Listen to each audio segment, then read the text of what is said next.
Watching KPTS, Channel 8.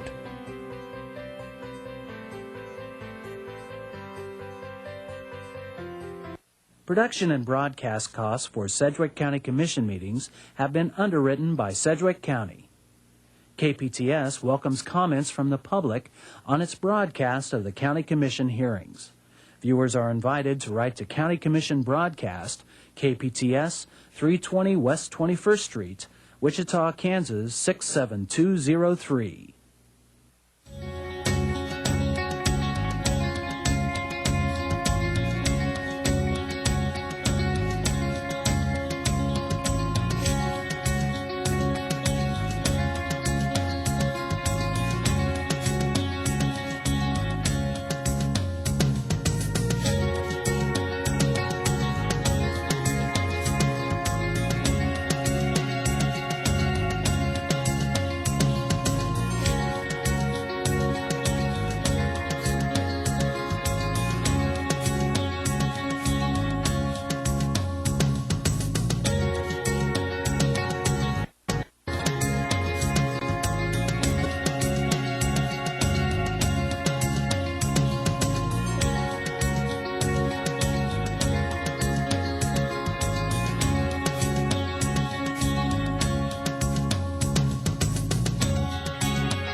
Good morning. I'm Christy Zukovich. Welcome to the February 4th Sedgwick County Commission meeting. We are glad you're joining us today. We like to use this time to let you know about activities going on around Sedgwick County. And of course, it is Wednesday, so that means it's Winter Wednesdays out at the zoo. Admission is just $2.50.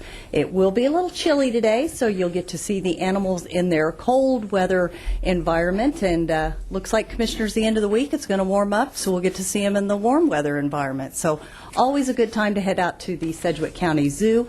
Also coming up at Intrust Bank Arena, Sesame Street Live is on the 6th through the 8th, and we have lots of little kids out there who like Sesame Street and Elmo, so good time to head to the arena to see Sesame Street Live.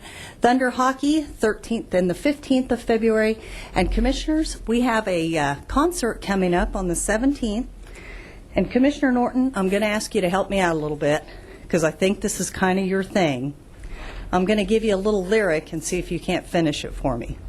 And it really is not referring to you at all, okay? I just want to make sure we're good.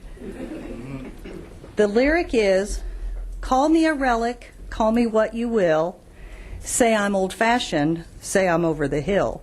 Today's music ain't got the same soul. Love that old-time rock and roll, Bob Seger, the Silver Bullet Band. That is it. I knew you would know. Coming to Intrust Bank Arena, by the way. They are. On February 17th, we can all remember Tom Cruise and with his Ray-Bans on. Let's take those old records off the shelf. So Much like what we do, it's risky business. it is risky business. Well, that is some of the things going on around our community. Commissioners, I want to draw your attention to our website, sedgwickcounty.org. You'll see there's an area here called Feature Stories. We do know severe weather season is right around the corner.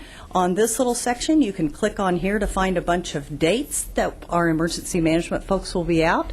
You'll see here we have a proclamation this morning for Go Red, and you'll see that our courthouse out at the front, the bell tower, is lit up every evening red. So we'll be watching for that.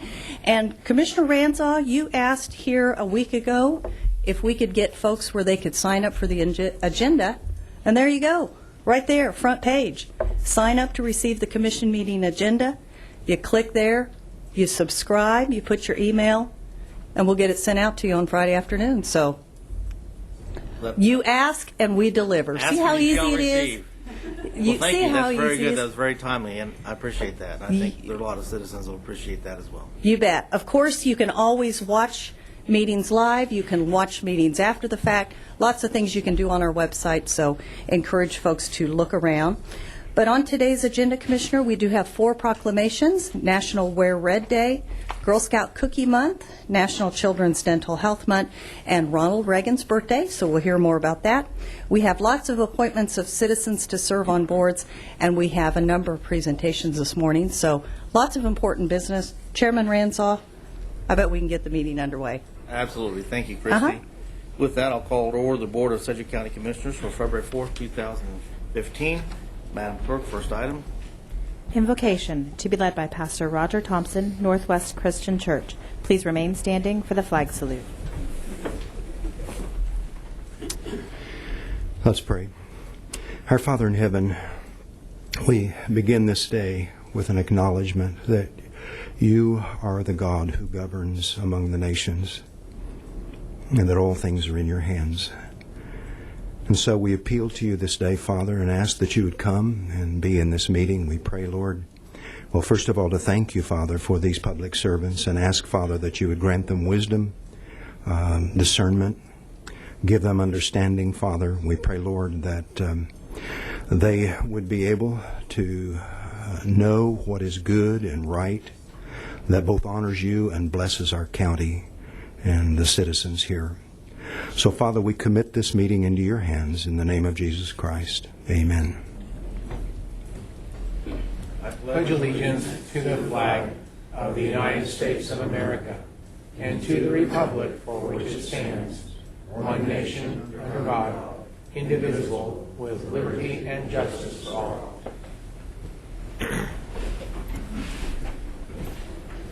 Thank you, Pastor, for being here today. We appreciate that. Madam Clerk, next item. Roll call. Commissioner Unruh. Present. Commissioner Norton. Present. Commissioner Howell. Present. Commissioner Peterjohn. Present. Chairman Ranzaw. Present. Next item. Proclamations. Item A, proclamation declaring National Wear Red Day. Commissioners, I have the following proclamation to read into the record. It says, whereas heart disease is the number one killer of women, yet 80% of cardiac events can be prevented, and whereas cardiovascular disease causes 1 in 3 women's death each year, killing approximately 1 woman every minute, and whereas 90% of women have 1 or more risk factors for developing heart disease, yet only 1 in 5 American women believe that heart disease is her greatest health threat, and whereas women are less likely to call 911 for themselves when experiencing symptoms of a heart attack than they are if someone else were having a heart attack. Whereas Go Red for Women is also asking all Americans to go red by wearing red and speaking red. Now, therefore, be it resolved that I, Richard Ranzaw, Chairman of the Board of Sedgwick County Commissioners, do hereby proclaim Friday, February 6, 2015 as National Wear Red Day. And we have a motion to... Mr. Chairman, I move that we approve the proclamation. Second. Madam Clerk, call the vote. Commissioner Unruh. Aye. Commissioner Norton. Aye. Commissioner Howell. Aye. Commissioner Peterjohn. Aye. Chairman Ranzaw. Aye. And we have Nancy Dooling from the American Heart Association today. Thank you so much for your recognition of City Goes Red. We appreciate your attention to the mission, and thank you for all that you do. Thank you very much for coming today. Yeah. Anyone else have anything to say? Or no? I would just like to introduce Dawn Aldrich. She is our chair for our Go Red event this year, and then Donda Hennick is our board chair. And we couldn't do our mission work if we didn't have our volunteers. So thank you very much. Thank you. Thank you all very much for everything you do. Thank you. Thanks again. Madam Clerk, next item. Item B, proclamation declaring Girl Scout Cookie Month. Commissioners, I have the following proclamation. Whereas Girl Scouts, the preeminent organization for girls in the United States and around the world, has been an active part of the community, and whereas there are nearly 11,000 girl members from Daisies through Ambassador Girl Scouts in 80 Kansas counties, including Sedgwick County. And whereas through the Girl Scout Cookie Program, these girls learn about business, goal setting, and value of teamwork and money management, all of which help them become leaders who are confident in themselves and their abilities, and who use their knowledge to affect change in their lives and in the lives of those around them. And whereas through the support of generous donors and annual product sale activities, such as the Girl Scout Cookie Sale, the Girl Scout organization is able to offer quality programs on a year-round basis to girls of all racial, ethnic, cultural, religious, and socioeconomic groups. Now, therefore, be it resolved that I, Richard Ransall, Chairman of the Board of Sedgwick County Commissioners, do hereby proclaim February 15, 2015 as a Girl Scout Cookie Month. All right. We have... I make that motion. Is it to accept this resolution? We have a motion to adopt the resolution. Do we have a second? Second. Madam Clerk, call the vote. Commissioner Unruh, Aye. Commissioner Norton, Aye. Commissioner Howell, Aye. Commissioner Peterjohn, Aye. Chairman Ransall. Aye. And today we have Ms. Liz Workman from Girl Scouts of Kansas. Thank you. Thank you so much for declaring February Girl Scout Cookie Month. It's an exciting time of the year for us. We are the preeminent leadership organization for girls, and this program is so important for them to learn 5 lifetime skills that they'll take away with them, from goal setting and decision making, money management, a lot of people skills, and business ethics as well. I'd like to personally thank Commissioner Peterjohn for helping us with our cookie kickoff here in Wichita on Friday evening. He and I got to be behind some of the little houses where we were helping the girls hone their marketing skills. And they are out there now. Mother Nature is cooperating with us so far this year, and we're really looking forward to a great weekend with all of our girls out there. You can see that we have 8 great flavors again this year, which you can swap amongst yourselves. And I also want to point out that this year we have a gluten-free option. It's a pilot program this year in the middle there called Trios. It's very, very tasty. So I encourage you to try that out. Also, you may encounter some of the girls using some new marketing techniques because they have some digital cookie options this year. So be on the lookout for that as well. Again, thank you so much for supporting Girl Scouts and helping them lead change in all of our communities. Thank you very much, and good luck with the cookie sales. Thank you. Madam Clerk, next item. Item C, proclamation declaring National Children's Dental Health Month. Commissioners, I have the following proclamation to read. Whereas, because developing good habits at an early age and scheduling regular dental visits helps children get a good start on a lifetime of healthy teeth and gums, the American Dental Association sponsors National Children's Dental Month each February. And whereas now it is in its 65th year, this month-long national health observance brings together thousands of dedicated dental professionals, healthcare providers, and others to promote the benefits of good oral health to children, adults, caregivers, teachers, and many others. Now, therefore, be it resolved that I, Richard Ransall, Chairman of the Board of Sedgwick County Commissioners, do hereby proclaim February 15th as Children's Dental Health Month. Do we have a motion to adopt the resolution? I move we adopt the resolution. Second. Madam Clerk, call the vote. Commissioner Unruh, Aye. Commissioner Norton, Aye. Commissioner Howell, Aye. Commissioner Peterjohn, Aye. Chairman Ransall. Aye. And we have Adrian Burnlutz accepting the proclamation from our health department. Good morning, Commissioners and Board of Health. Adrian Burnlutz, Interim Health Director. National Children's Dental Month started as a one-day event in February 1941 in Cleveland, Ohio. my home state. In 1955, the American Dental Association transformed it into a week-long event, and in 1981, the program was extended to encompass the entire month. At the Sedgwick County Health Department Children's Dental Clinic, children's dental health is a daily observance.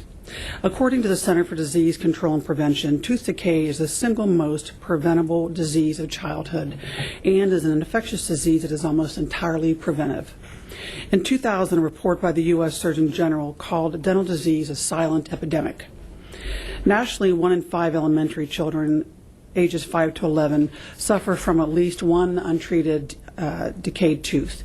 In Kansas, more than 58% of children having dental caries or cavities by the time they reach 3rd grade.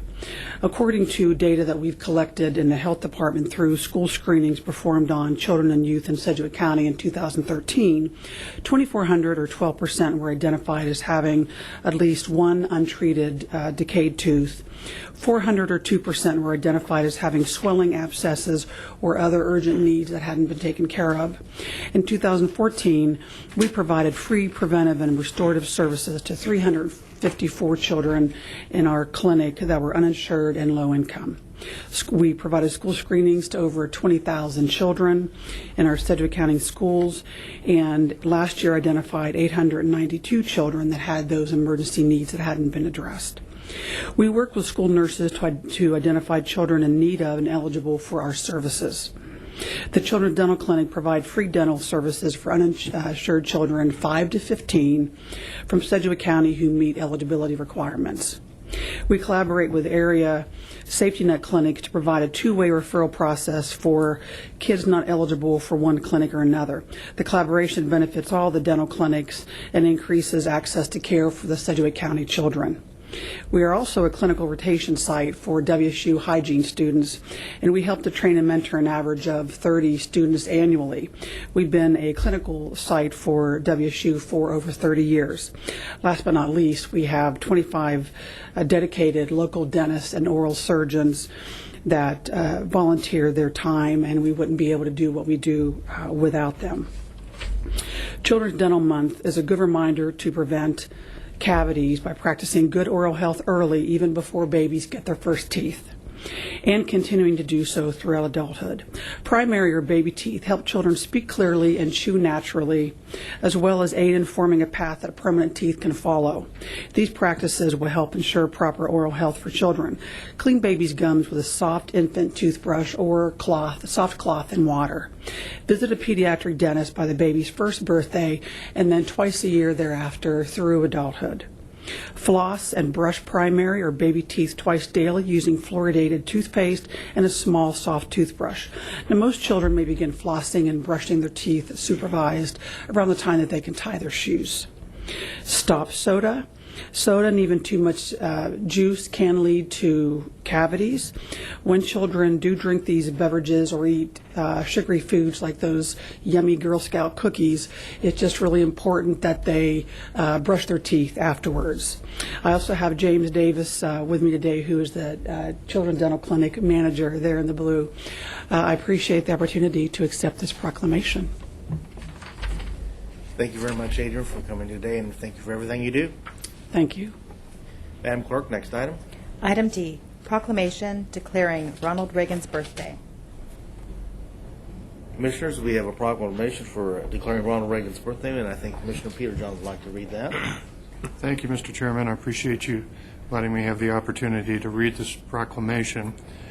Whereas former President Reagan's vision of peace through strength led to the end of the Cold War and the eventual demise of the Soviet Union, guaranteeing basic human rights for millions of people, as well as ushering in an era of peace and diplomacy between the United States and Russia. And whereas Ronald Reagan's policies created the groundwork that ultimately resulted in the removal of the Berlin Wall and the Iron Curtain that had divided Europe since the end of World War II. And whereas Ronald Reagan's stirring speech calling for, quote, "Mr. Gorbachev, tear down this wall," unquote, outside the Brandenburg Gate created the environment that led to the peaceful reunification of Germany. And whereas Ronald Reagan provided the framework for the Strategic Arms Reduction Treaty that led to a significant reduction in nuclear weapons in the world and helped prevent the spread of nuclear weapons to additional nations, creating a safer world for future generations. And whereas Ronald Reagan's diligent and thoughtful efforts working with members of both political parties helped bring the country out of recession and lead to an era of economic expansion and opportunity. Now therefore be it resolved that I, Richard Ranzow, Chairman of the Board of Sedgwick County Commissioners, do hereby resolve February 6, 2015 as Ronald Reagan's 104th birthday anniversary and urge Sedgwick County citizens to honor and commemorate his legacy. Do we have a motion to adopt the resolution? I'll make that motion, Mr. Chairman. I'd like to second that. Madam Clerk, call the vote. Commissioner Unruh, Aye. Commissioner Norton, Aye. Commissioner Howell, Aye. Commissioner Peterjohn, Aye. Chairman Ransaw. Aye. Do you have any comments? Seeing none, thank you, Commissioner Peterjohn, for reading that and putting that together. Thank you, Mr. Chairman. Madam Clerk, next item. Appointments. Item E, accept the resignation of Mitch Mitchell from the Metropolitan Area Planning Commission, effective immediately. I'd like to make a motion that we accept the resignation of Mitch Mitchell. And I'd like to thank him for his service and on the Planning Commission. He will continue to serve on the Stormwater Advisory Board, which is very helpful, and I appreciate that as well. I'll second that motion, Mr. Chairman. Do you have comments? No. Okay. Madam Clerk, call the vote. Commissioner Unruh, Aye. Commissioner Norton, Aye. Commissioner Howell, Aye. Commissioner Peterjohn, Aye. Chairman Ransaw. Aye. Next item, please. Item F, resolution to appoint John S. Daly to the Metropolitan Area Planning Commission. I'd like to move that we adopt the resolution to appoint John Daly to the Metropolitan Area Planning Commission. I'll second that. Madam Clerk, call the vote. Commissioner Unruh, Aye. Commissioner Norton, Aye. Commissioner Howell, Aye. Commissioner Peterjohn, Aye. Chairman Ransaw. Aye. And I believe Mr. Daly is here today to be sworn in.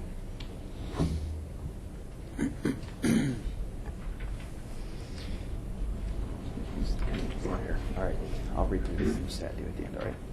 I do solemnly swear that I will support the Constitution of the United States, the Constitution of the State of Kansas, and faithfully discharge the duties of the office of Sedgwick County, Wichita-Sedgwick County Metropolitan Area Planning Commission, so help me God. I do. Congratulations. Thank you. Say a few words.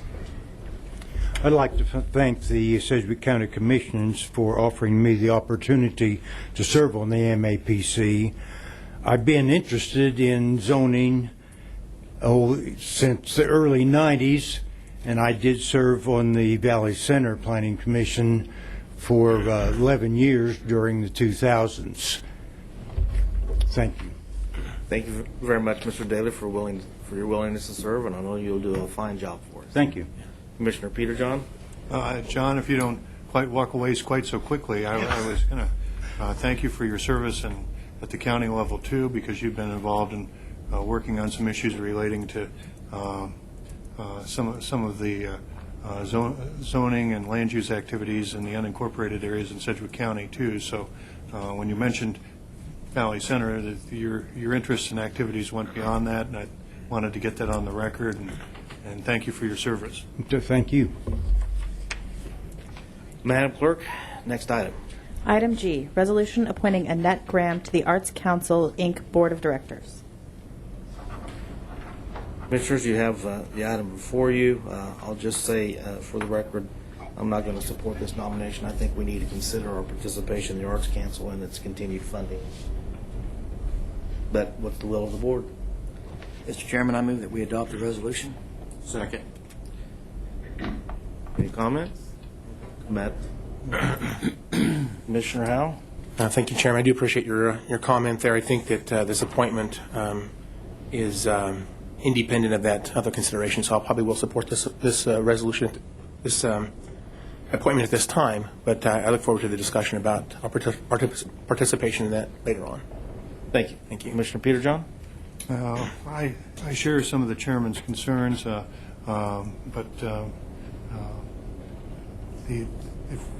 since we do have this appointment, and my vote won't reflect on Ms. Graham, who ends up our aging department and does a fine job in that area. So, thank you. Madam Clerk, call the vote. Commissioner Unruh. Aye. Commissioner Norton. Aye. Commissioner Howell. Aye. Commissioner Peterjohn. No. Chairman Ranzau. No. Passes 3-2. Madam Clerk, next item.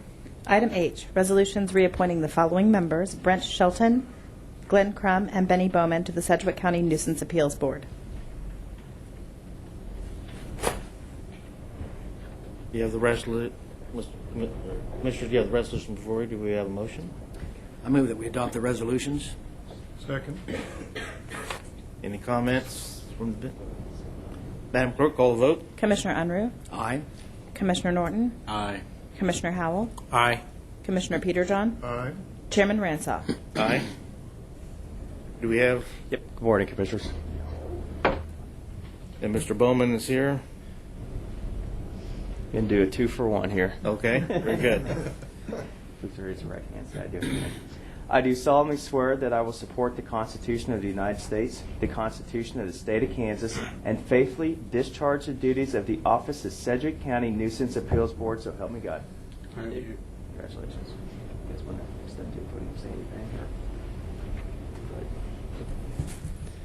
Just want to thank Commissioner Unruh and the rest of the commissioners for your continued support, and we appreciate being able to serve the community in this manner.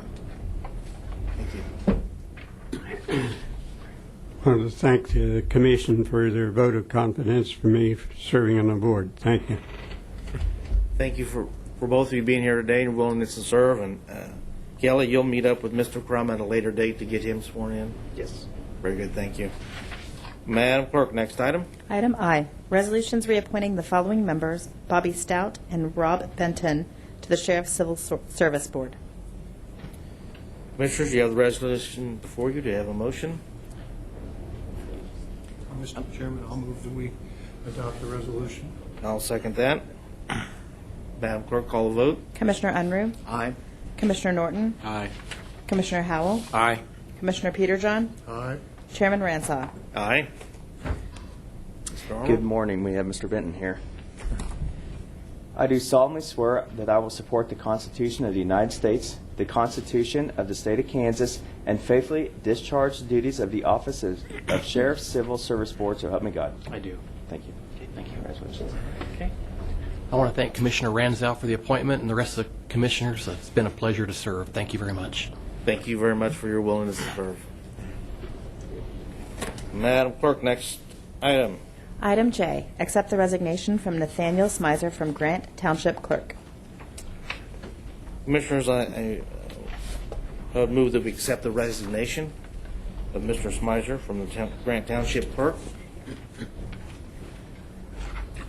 Second. We have a motion and a second. Please call the vote. Commissioner Unruh. Aye. Commissioner Norton. Aye. Commissioner Howell. Aye. Commissioner Peterjohn. Aye. Chairman Ranzau. Aye. Next item, please. Item K, resolution appointing Ivan Gehring to the Grant Township Board as the Township Clerk to complete the term resigned by Nathaniel Smizer. Commissioners, I'll make a motion that we adopt the resolution. I'd second that. I don't believe Mr. Goring is here today. Kelly will hook up with him later and get him taken care of. I appreciate his willingness to serve in this capacity. We still need to vote on that, don't we? Call the vote, please. I'm sorry, who moved and seconded? I moved. I seconded. Thank you. Commissioner Unruh. Aye. Commissioner Norton. Aye. Commissioner Howell. Aye. Commissioner Peterjohn. Aye. Chairman Ranzau. Aye. Next item, please. Item L, resolution reappointing members to the Sedgwick County Solid Waste Management Committee. Commissioners, you have the resolution before you. Do we have a motion? I move we adopt the resolution. Second. Madam Clerk, call the vote. Commissioner Unruh. Aye. Commissioner Norton. Aye. Commissioner Howell. Aye. Commissioner Peterjohn. Aye. Chairman Ranzau. Aye. Next item, please. Item M, resolution appointing Benjamin Sauceda to the Sedgwick County Solid Waste Management Committee in position 15, representing the County Commission 5th District. Mr. Chairman, I move we adopt the resolution. Second. Madam Clerk, call the vote. Commissioner Unruh. Aye. Commissioner Norton. Aye. Commissioner Howell. Aye. Commissioner Peterjohn. Aye. Chairman Ransaw. Aye. And that does it for all of the appointments today. Madam, and I don't believe we have anyone else left to be sworn in today, so we'll go to the next item. New business, item N, resolution of Sedgwick County relating to the REAP Consortium for Sustainable Communities Consortium Agreement and Sedgwick County's continued role in said HUD Sustainable Communities Regional Planning Grant. Commissioners, you have the resolution before you. You'll note that we entered this agreement you authorized us to participate in the consortium in September 28th of 2011. After the grant award, the HUD Sustainable Communities Regional Planning Grant, in November, we began discussions about the consortium Sustainability Communities Agreement that was approved in April 4th of 2012. Part of that agreement, part of the resolution in front of you specifies that the county is opposed to the request to extend the grant from February 15th to April 30th, that no work product derived from the grant shall be used to influence future county spending, planning, or policy decisions, and that no public funds under control of the county shall be used to implement, support, promote, advocate, or participate in any future efforts relating to the work product of the grant. The resolution is in front of you. Thank you, Mr. Manager. Do we have anyone from the public who would like to speak on this topic today?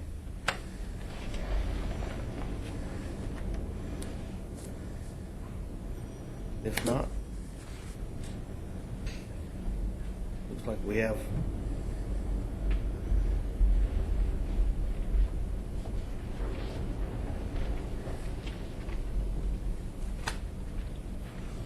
Let me say I'm sort of hard of hearing, so I'm not real sure exactly what he said a while ago pertaining to this. This deals with REAP, is that correct? This deals with the Sustainable Development Grant. Right. And we have a resolution that says we won't participate in it basically further or implement any of its policies. If you could give us your name and address, and then you'll have 5 minutes to speak. All right. My name is Pat Bullock, and I live at 1809 South Cypress, Wichita. I've been here 20 years, and I'm here because I'm hoping and pleading with the commissioners to sever that particular relationship and to not grant that particular item. And let me say, the reason I am is because after I learned where that particular process came from, I was shocked to see that it came from the Agenda 21 of the United Nations, and it was developed about 1992. And basically it is to control local individuals and cause them, and I know this sounds like somebody saying the sky is falling, but this is a reality. And the reason I came to this conclusion is because I read a report of a person who was involved in this particular situation, and her name was Rosa Cora, and she lived in Northern California. And she was a forensic commercial real estate appraiser specializing in eminent domain valuation. Her nearly 30 years of experience analyzing land use and property value enabled her to recognize a planning revolution sweeping the nation. And basically she has a blog of Democrats against UN 21. And so basically, this process appears to be very friendly and very good for a local group, but eventually it will take away the individual rights of those who want freedom in our nation. And that's basically what I want to say this morning. Thank you very much. Do we have any questions from the bench for Mr. Bullock? Thank you very much. Do we have anyone else from the public who would like to speak on this item?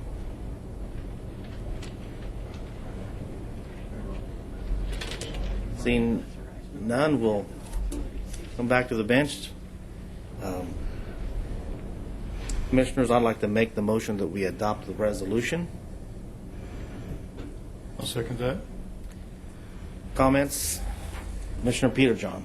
Well, Mr. Chairman, this is an issue that's come before this commission at many, many times. And looking out in the audience, looking at the TV screen, doesn't look like there's many folks out there in the audience, but actually there are some. And I'd like to point out at least one of the people, because he used to be a colleague of mine here at the county commission. In fact, when this issue came up, he was on the bench with me, and that's former Commissioner Kelly Parks. And Commissioner Parks, myself, and a third commissioner, Commissioner Welsheimer, when this sustainability grant proposal first came up, I believe it was in 2010, the majority of this commission voted against participation in this grant. And it was a narrow vote, it was 3-2, and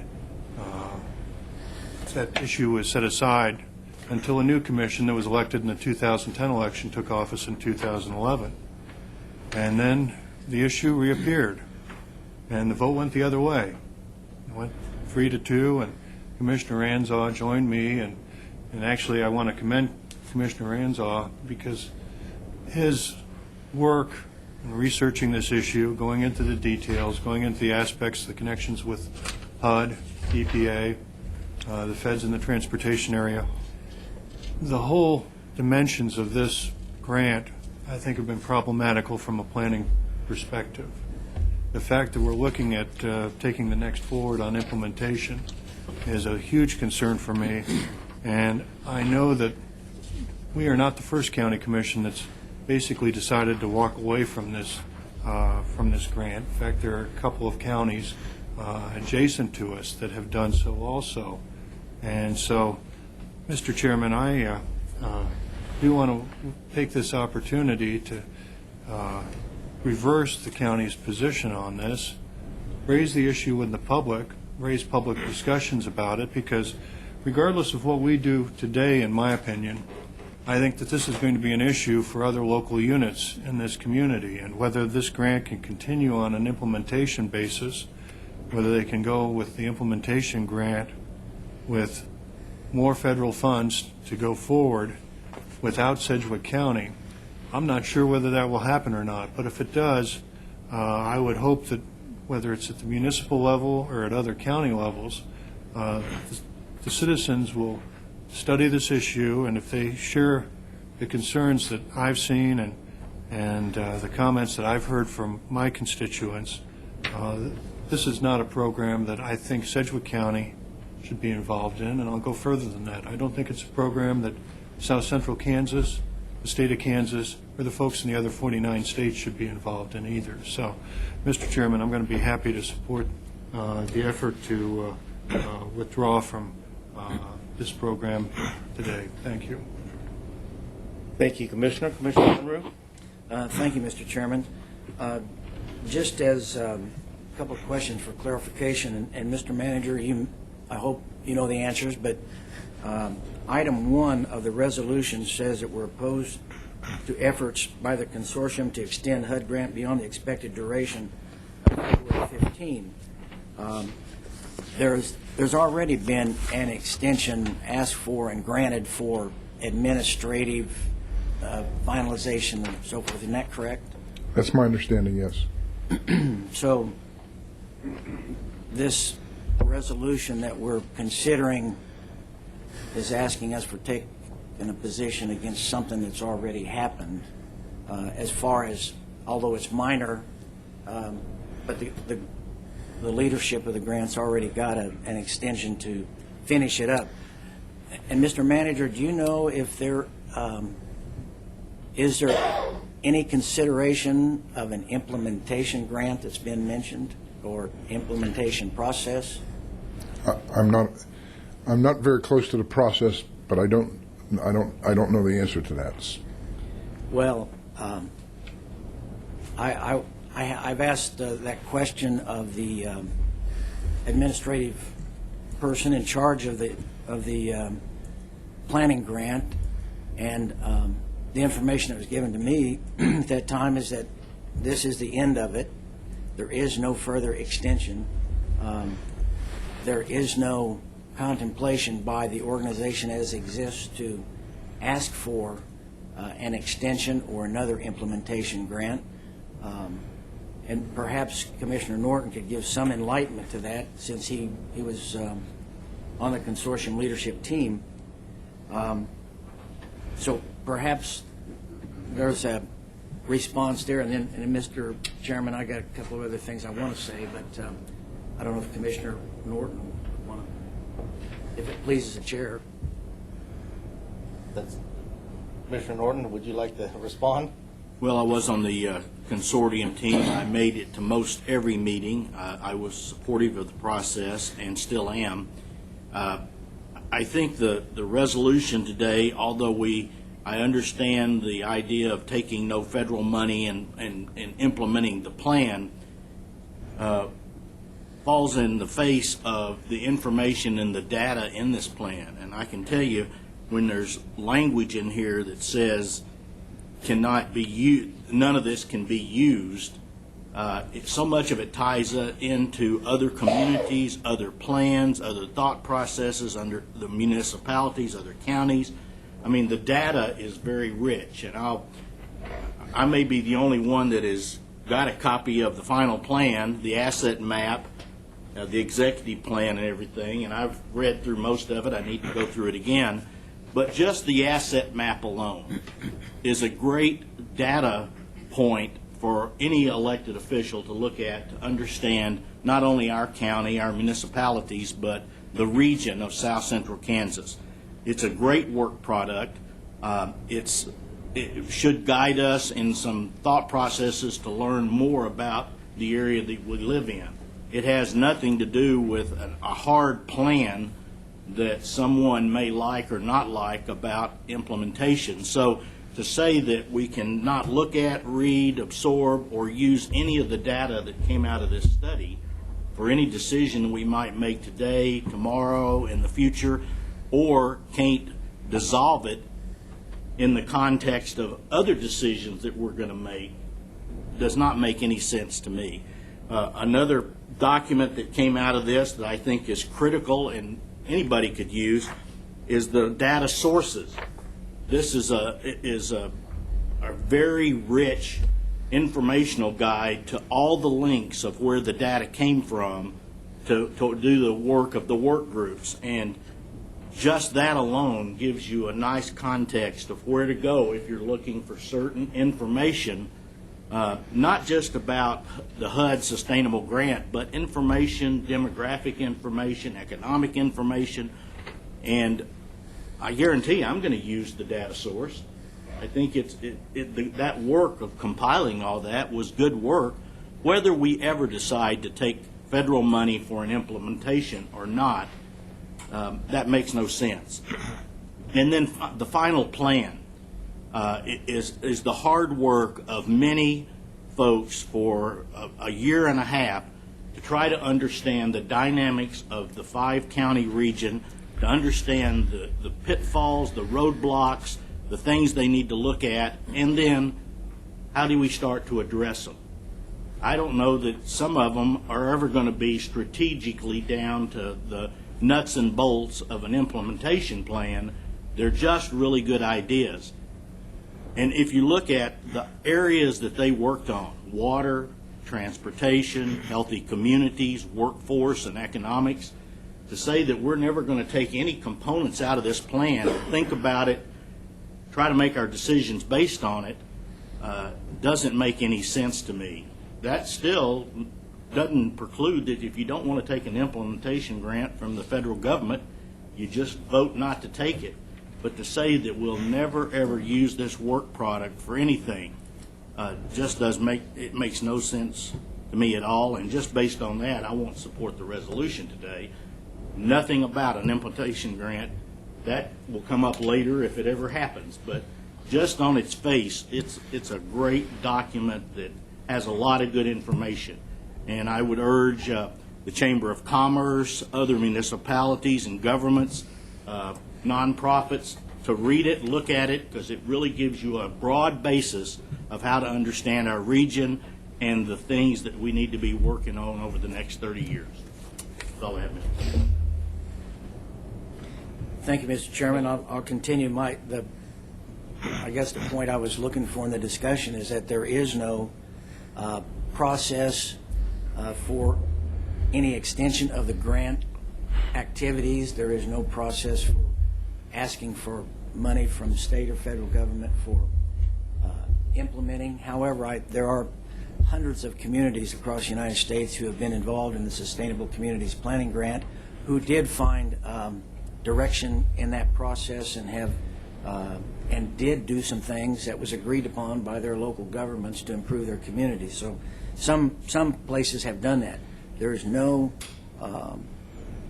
contemplation, I think, from any of the leadership to extend the grant or to ask for any implementation money. The second question I'd have, and Mr. Manager, I don't suppose I'd ask you. I think I need to ask the chairman.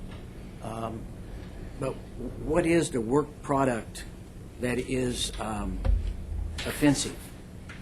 It says that we're not going to use any public funds to relate to the work product.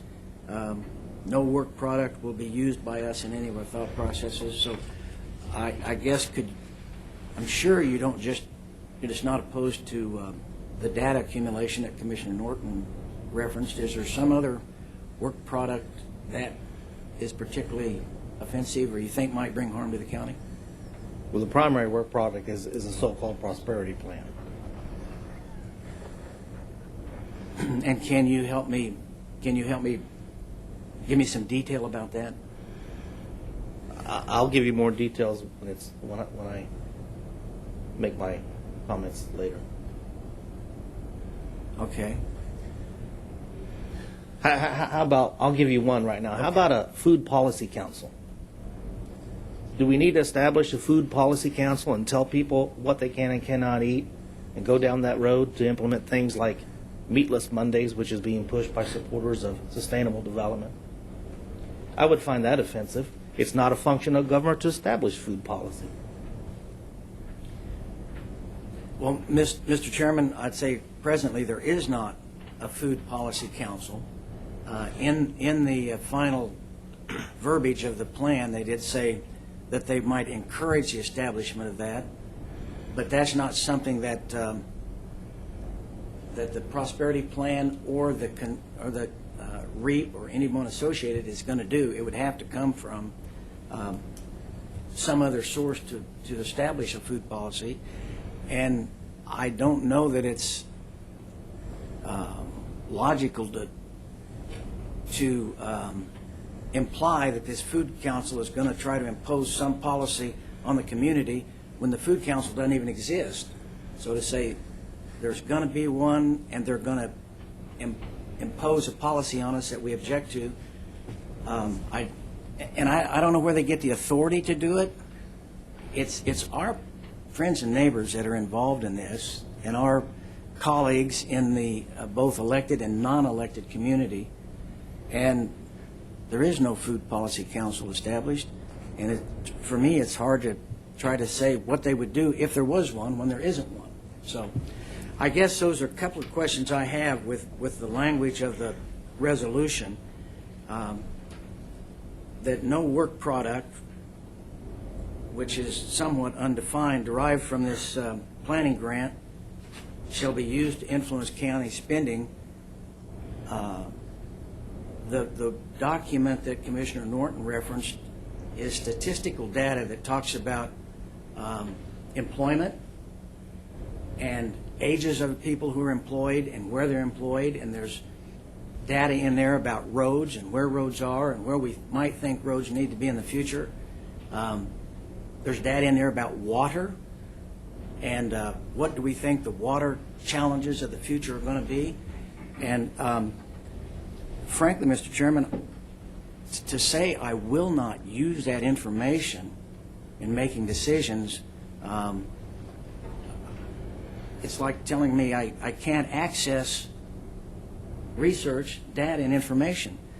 To say that we can't use that data at all when it talks about transportation programs is like saying we can't have a decent conversation about how we're going to do public works in our county because the information compiled there deals with public works and transportation.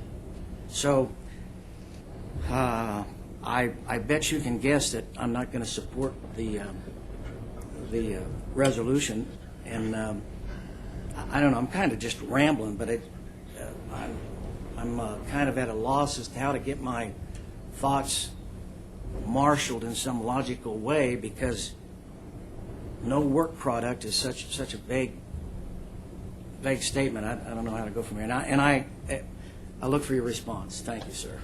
Well, before I respond, I'd like to clarify and ask you a question. You said there's no intent to get money from the federal government for implementing this. Is there any thought process in using REAP or other organizations to implement this without federal money, or just plain implement it without federal money? Well, Mr. Chairman, if there is any implementation of anything relative to this, it will be done by local boards of county commissioners, local city councils, and that REAP does not have the authority, the resources, or the power to implement any of this. And the actual prosperity plan organization as it is going to be defunct here in just a couple of months, in 60 days. So if there's anything that anyone could even relate to this plan that happens, and probably anything we do in some fashion could be related, but all that is done by you and I and the other commissioners and by city council people. We'll have to decide what we want to do, because there's no money at REAP, there's no money in the consortium, and there's no intention to get any. So did I answer your question? No, you did not. What was the question? Is REAP going to be involved in encouraging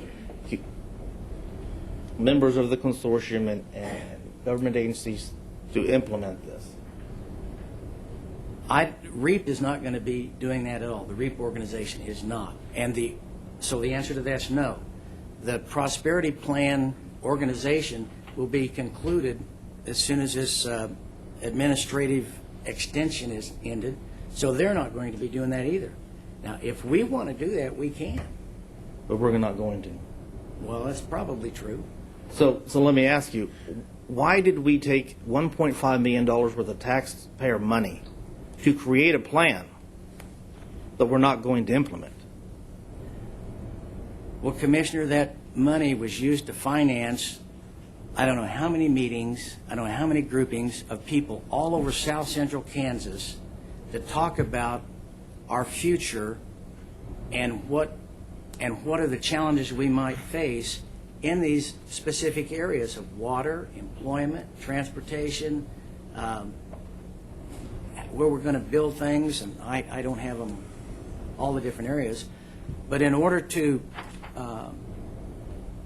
the grant money was offered, and we accessed it for the sole purpose of getting people together and thinking about what might the future bring, what's smart thinking, should we build a road that doesn't connect to anything? Let's hear what Butler County has to say about where they ought to connect a road, or let's hear what Harvey County thinks about. Let's get us all at the table and just talk about what the future is and the challenges we'll face. If we know what we're facing in the future, we're going to have a better chance for Sedgwick County Commission to make good decisions. And so that's why we took the money. That's what we did. And in my estimation, it's been pretty successful. And the asset map that's been referred to has been lauded by some of our community partners. GWDC thinks that it's a very valuable instrument as we talk about economic development in the area. And it's data. It's all I still don't know if I answered your question. No, you did not. I understand what you said.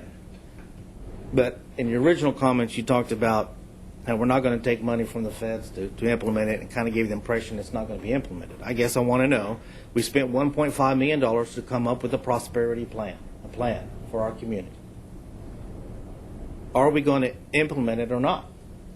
It's up to local elected boards to see if, what, when, and how anything's implemented. It is not up to the organization that put this all together and allowed for people to have conversations. Okay. So if there's something implemented, it's you and I or the city council. It's not some other body doing it. Well, let me just add a couple things here. You know, I attended many of those CLT meetings myself, and I've seen how things were developed. At one of the meetings out at Tanganyika, Mr. Loin, who's here today, and I believe you were there, made it very clear. He said REAP will have the role of instigating this and making sure this gets implemented throughout the REAP area. The application that we submitted says that REAP, once the plan is finished, will work with the local government consortium members for adopting the plan as official governing body policy, as well as amending plans and policy as necessary for consistent with the plan. So we've told the federal government that REAP will work with existing governments to make it official policy and make sure all of our other policies fall in line with it. That's the commitment we've made. That is the plan. And REAP has said in the meeting that they're going to be instigating this, and that's what they're going to be doing moving forward. I've heard that on a couple instances. So I'm a little confused between what's being said at other meetings where there's not a lot of public at and what's being said right now. I'm just a little confused. So, but I'm not sure we're going to resolve that. I just know what I heard, and I know what I read right here, and I understand not everyone reads the stuff that we've submitted, but I have, and this is what it says. So, seeing no other comments from Commissioner Unruh, I'll go to Commissioner Peterjohn. Well, thank you, Mr. Chairman. As I appreciate the dialogue, and I have attended a number of the consortium meetings, I don't pretend that I can't give an off the top of my head statement in terms of how many meetings I attended out of the total number of meetings. It's been quite a few, and there was extended discussion tied to them as part of that. And one of the frustrations I had was when other counties decided to withdraw from this process, there didn't seem to be a willingness to recognize the fact that the 5 counties that were part of this regional effort, that 2 of the counties did not participate basically from day one.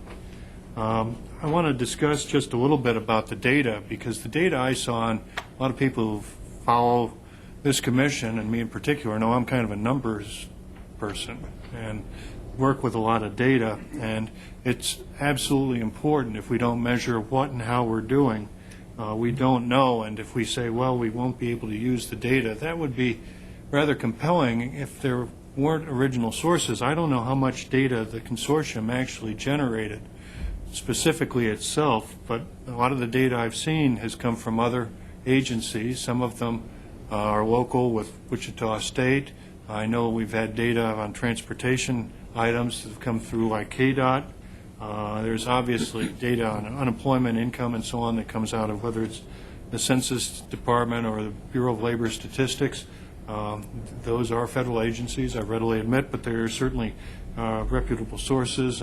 And using the data that I've seen that's come from it, I don't see any reason why we wouldn't continue to use the data that originally generated from there. So I don't find that point very compelling. What I do find compelling in terms of where we are with this is, at our staff meeting yesterday, we spent a lot of time talking about future plans for this community, and we talked about 2 organizations that are been deeply involved in, quote, planning for our future. We've got the comprehensive plan.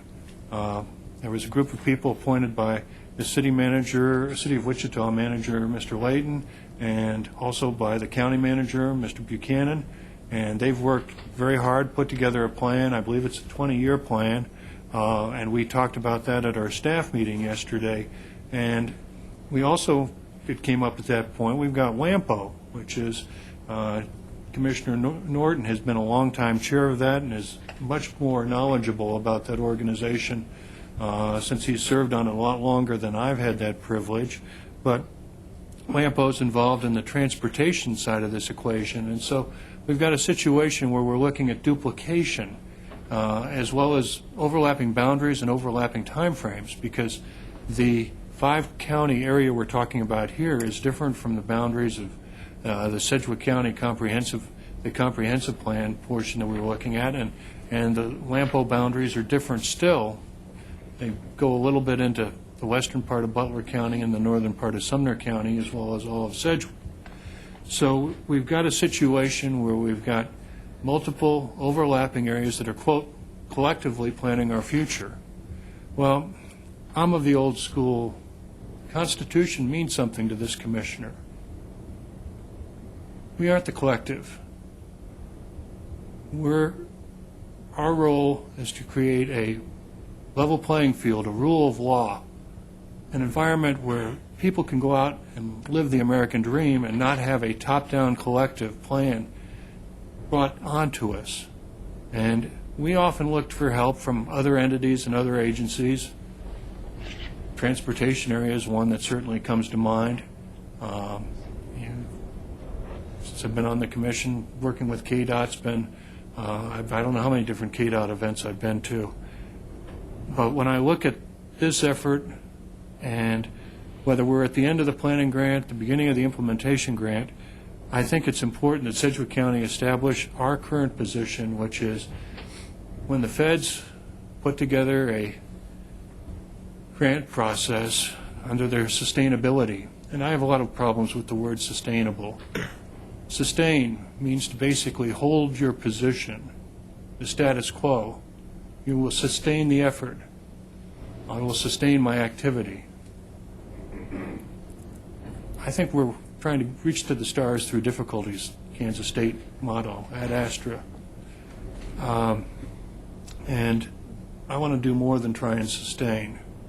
And the environment that's coming out of other levels of government is such that I will be supportive of this motion today because I do believe that we need to change Sedgwick County's role in this area. We can try and step away from some of what I see as duplication of effort and put ourselves in a position that will send a message to Washington that the folks here in South Central Kansas can take care of our own future. We don't need a federal framework that comes out of the EPA, HUD, and the Federal Department of DOT. So, Mr. Chairman, I wanted to get that on the record, and I very much appreciate the dialogue of my fellow commissioners, regardless of which side they are here, because I think this is an important issue for this future, for this community today, and will be more important for our community going forward tomorrow. Thank you. Thank you. Commissioner Howell? Thank you, Mr. Chairman. I just I have some questions for, I guess, for a few people here in the room. Maybe, Mr. Manager, you'd be willing to answer a question just to clarify a couple things. The $120,000 of in-kind, is that a per year, or is that for over the 3-year period? That was over the period of the grant. Okay. Do we anticipate very much additional effort at this point? We have 2 months left in this window of time. No. So it's eventually, I mean, the numbers in this document basically shows us where we're at, and nothing additional would happen at this point forward. There's probably a couple more checks to write, but not much more than that. You say checks to write. So what do you mean by that? We're the fiscal agent for the grant, and so when the bill's submitted, we send the check out. Okay, so according, if we adopt this resolution today, that won't change. It will not It's not change. part of this consideration today.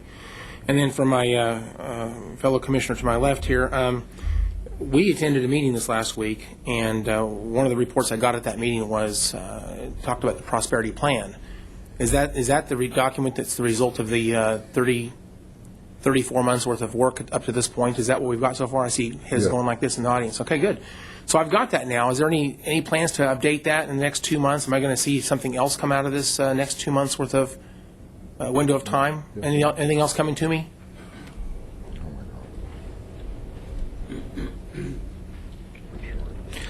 Commissioner Keith Loyne, with the REAP, and any thing would be coming out would be minor modifications or additional information that would be compiled related to the asset map or any other documents. But pretty much we are at the very end of the process and just in a cleanup phase and finishing things up. Mr. Loyne, thank you for coming to the microphone. I have another question for you. If we adopt this resolution today, are we still going to have access to those minor tweaks to that document? It's a public document, sir. So yes, it would be. REAP's role is to help make access to that document and the process available. And so yes, I would say that if you as an individual commissioner or as the group overall, yes, you would have access to that information. Just to clarify, then, in your opinion, if we adopt this resolution, is there any net effect difference to the county regarding what we might expect out of the plan that I would see as a result of adopting this resolution today? I am not aware of any. Okay, thank you. That's all I got. Commissioner Unruh? Thank you, Mr. Chair. Just 2 points of clarification. One, there is no implementation grant. Is that correct? Yes, you are correct, sir. There's no formal process to apply for an implementation, and your remarks earlier, I think, were spot on. Any implementation that comes out of the documentation or the reports, that's going to be on a voluntary basis by the communities that were involved. And again, REAP's role in this is to just be the convener, and if there's any individual element that a local government decides is going to be helpful to them, then they will have the option to adopt that. Thank you. And then my second point of clarification, Commissioner Howell, who's on my right, asked that we'd still have access to the information that come out of the grant, but doesn't this resolution say that we won't have that influence, that we won't take it into account, that we won't give heed to it? Or do I not understand the resolution? I mean, Were you asking me? well, you, sir, or the chairman?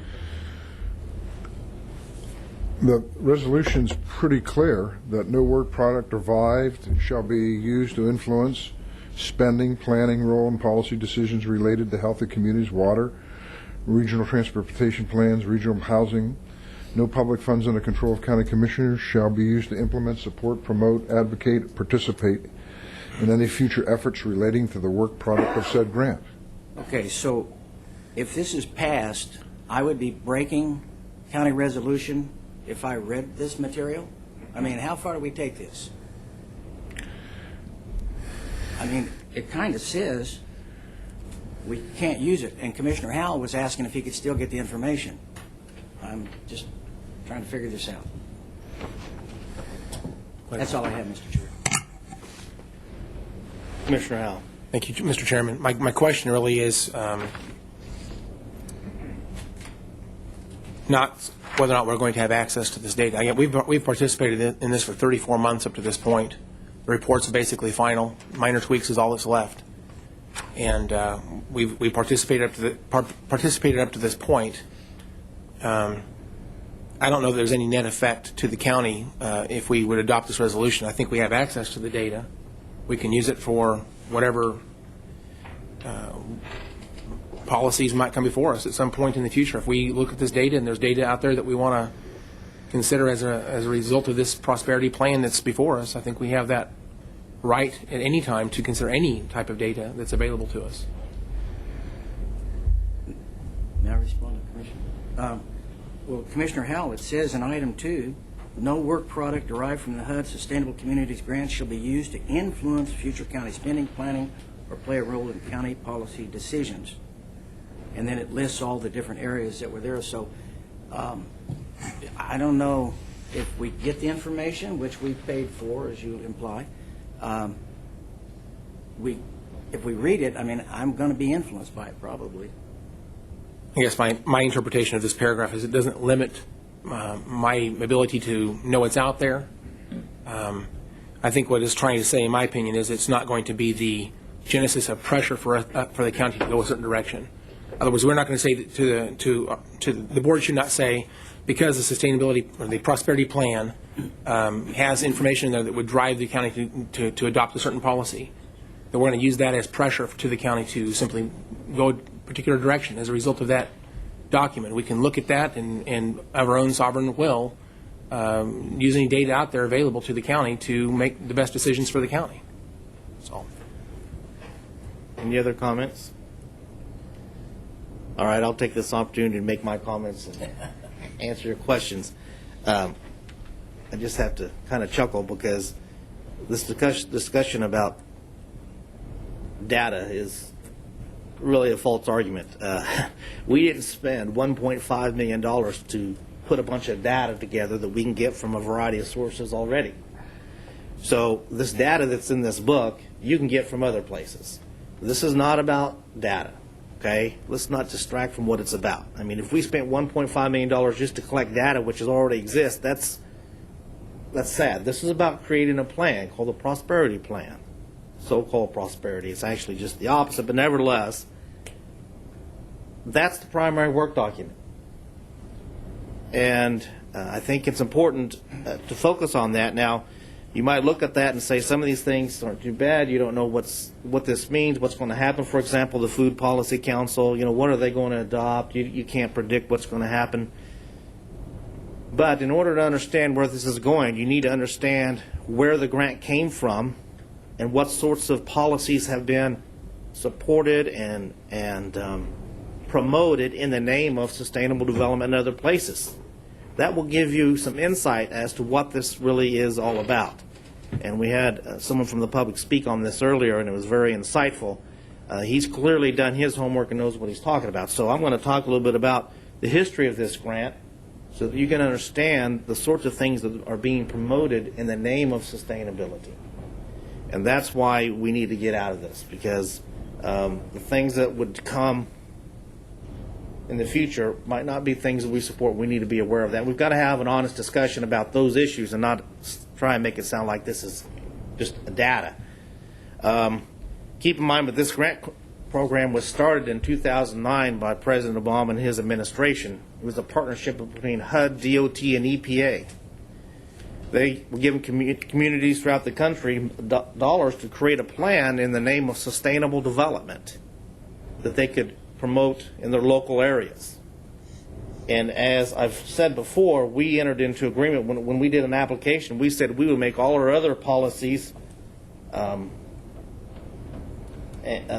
subject to the Sustainable Development Plan. So basically what this does is it puts our local planning efforts under the control of the federal government, because they're telling us to create a Sustainable Development Plan and make all your other plans subject to that. Now, in the notice of funding availability, it also said they're looking for organizations that can help implement this incrementally over time. So they have a long-range vision of this. Now, there again, I read the notice of funding availability. There's probably very few people in this room who've read that, and I've also read the application. I've probably read more on this than anyone in this room. It's not because I wanted to, but I had to go where the facts took me, and I got people commenting on this. Do you know where this comes from, et cetera. So basically, I argued about this before. We don't need money from the federal government to help plan our community in the name of sustainable development. Okay? The idea that we need that, whatever happened to local control? So, but nevertheless, this is what this application says, and it's very clear. We're going to make everything subject to this supposed prosperity plan, which is in the name of sustainable development. Now, the question is, what is sustainable development? If it's such a good thing, and shouldn't we understand what this is and where it comes from? Well, I attended a REAP meeting very early on when they talked about this grant, and this is the definition they used. They said sustainable development is development that meets the needs of the present without compromising the ability of future generations to meet their own needs. That's word for word what they said. Now, it sounds good, but I remember thinking, what does that mean? That's one of those know-nothing or say-nothing definitions of something that sounds good but really doesn't mean anything. So I did some investigation of where that definition comes from. Well, it came from this document here called Our Common Future. I just read it to you word for word out of here, and exactly what REAP is. This is the same thing. Where did this Our Common Future come from? Well, this is called the World Commission on Environment and Development. It's a report called the Brundtland Report. I think the private citizen that spoke to us earlier alluded to this. The United Nations asked a bunch of people to get together and write this up, and they did. It was headed by a socialist. And that's where it comes from. Now, some people will chuckle and laugh and say, oh, that doesn't matter, but it does. And you'll figure out why here in a little bit. But this is where the definition comes from. So that's the official definition, but the Cliff Notes version of sustainable development is really an attack on the American way of life. It's a Trojan horse for socialism. About 5 years after this came out, the United Nations created a plan to implement sustainable development.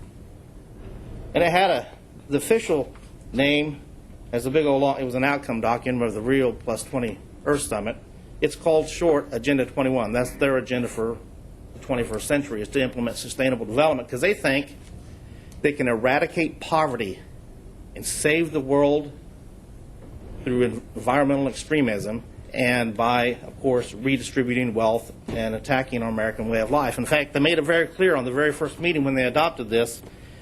They said current lifestyles and consumption patterns of the affluent middle class involving high meat intake, pay very close attention to that, Commissioner, high meat intake, fossil fuels, appliances, home and work air conditioning, suburban housing are not sustainable. Basically, they said the American way of life is not sustainable, and if we can eliminate that, then we can save the planet and eradicate poverty. That's how socialists think. Now, they couldn't get it passed through the United States Congress. Nancy Pelosi tried to get a resolution passed. It got through the House, didn't get through the Senate. So they just did it through the bureaucrats and by executive orders. And they've got it through the educational system. It's being taught at the universities. The new science standards now are doing the soft sell through K through 12 as well. And I think it's important, and it's being infiltrated throughout by bureaucrats. The American Planning Association has been involved with this from the very beginning. That's why our local planners support all this and want to push this ideology. And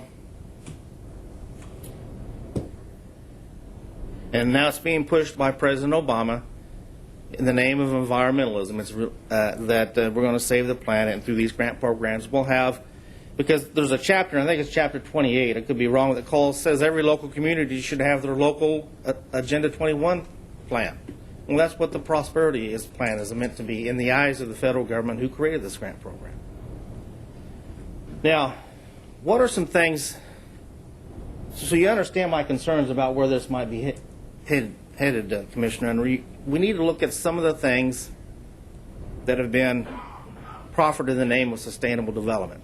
Some of them are kind of silly, like regulating grass or sky glow.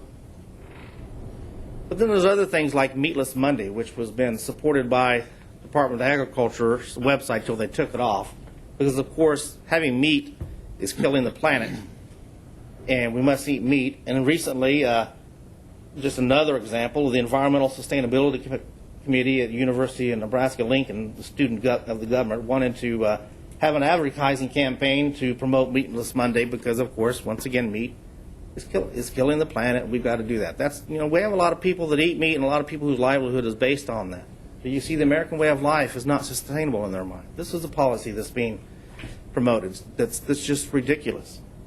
Out of WSU, they teach, the Board of Regents has required all universities to have a sustainability policy. Pittsburgh State has a degree in it, I believe, and they have a website which clearly says sustainability comes from the United Nations. They're not ashamed to admit it. But how about a $12 gallon tax per gas on each gallon of gasoline? What do you think about that? That's being taught at WSU. That's about sustainable development. How about limiting the number of kids you can have? That's been suggested in the name of sustainable development. WSU, they have a case study, slowing population growth in China, a success story. So the population control methods of China is being suggested as a success story in the name of sustainable development. How about violation of personal property rights? I could go into details. They want to control people, where people build, what they do and do not do. The list goes on and on. As the citizen who spoke earlier said, this is about controlling the way we live and the things that we do. Now, I understand people here at the local level may not have those goals in mind. I get that. But the people who gave us the grant and who are behind this is what they think. This is how they think. And yeah, it does sound crazy, but it's very real. And I'm not going to lie to my citizens. I'm not going to lie to anyone here today. These are the facts. I've presented facts to anyone. Several times in the past I've said, hey, if any of this is factually incorrect, you let me know. And I challenge you to come up with things that aren't, that some of these things aren't true. But here it is in black and white. Encourage the citizens to go out there on the internet and Google Sustainable Development Agenda 21. You'll find out who's telling you the truth and who's not. But the fact remains is, just because we have individuals here at the local level who are going along with this and don't have that same viewpoint exactly, we're still being used as a tool to implement sustainable development as it's seen at the federal level and other places. And if we continue down this road, they've made it very clear they want to do this incrementally over time. We can do local planning, we can collect data, we can talk about water outside the context of sustainable development. We don't need the federal government giving us a grant program and controlling how we progress over time. Things, oftentimes the way they originally start out, morph over time, and then before you know it, you end up with this big monstrosity, and you end up in places where you thought, how did we get here? The best way to prevent that from happening is to stop before you even get going down the process. So I've talked a lot about this, try to give some insight into what this is really about and what the people who created this idea think. It's very important to understand that. I understand that we may not share all those ideas, but over time it's their intent to push us in that direction. And there's some crazy things, and we just need to steer clear of it. We can take care of our local stuff all by ourselves without federal intervention. Commissioner Norton? Mr. Chairman, with all due respect, I call question. We have a motion on the floor, do we not? Yes. I call the question.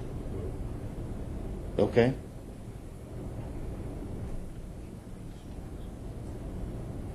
That means I call the vote.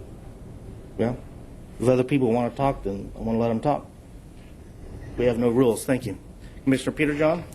Well, thank you, Mr. Chairman. I was just going to kind of make a point of order in terms of, we've generally had letting anybody have their say on it, and I appreciate the dialogue from all of my colleagues, and whether I agree with it or disagree with it, it's irrelevant, because I think it's important for anyone following this commission, anyone affected by county policy, that we try and explain and discuss where we are and where we're coming from. And I want to thank the chairman, because I know how long he has worked, and he's kind of the newbie on this thing in a sense.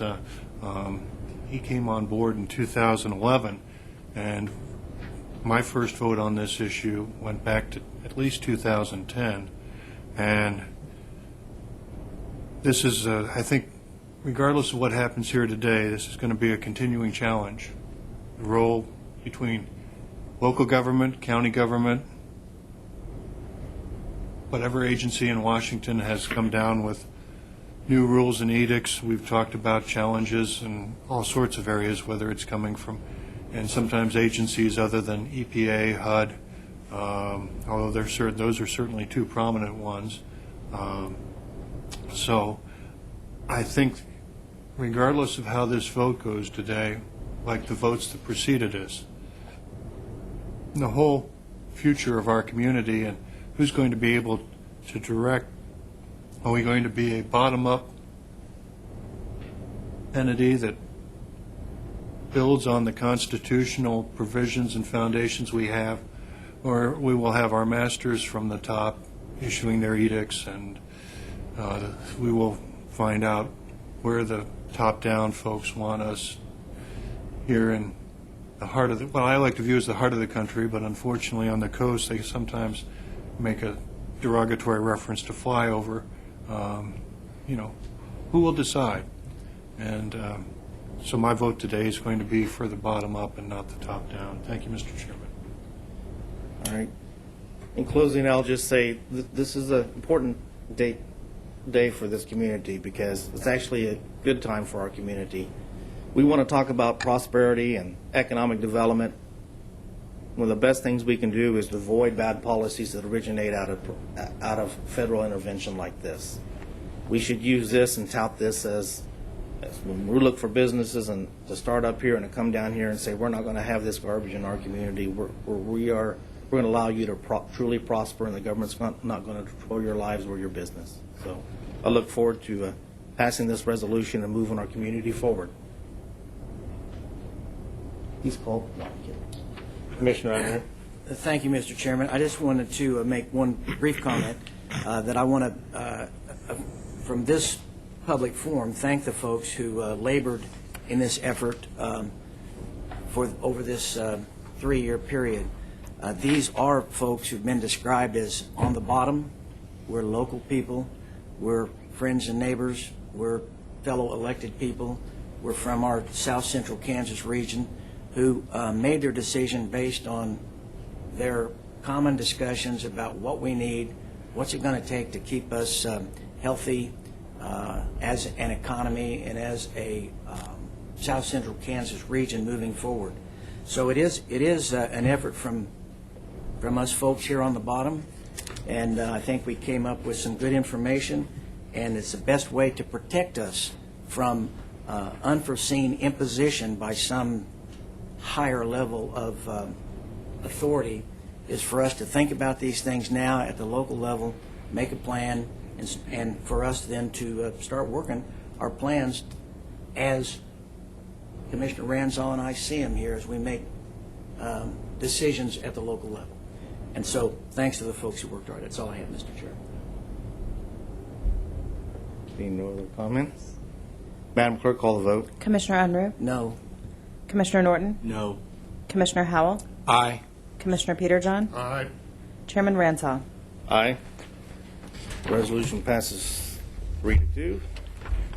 At this point, I believe we have an off-agenda item.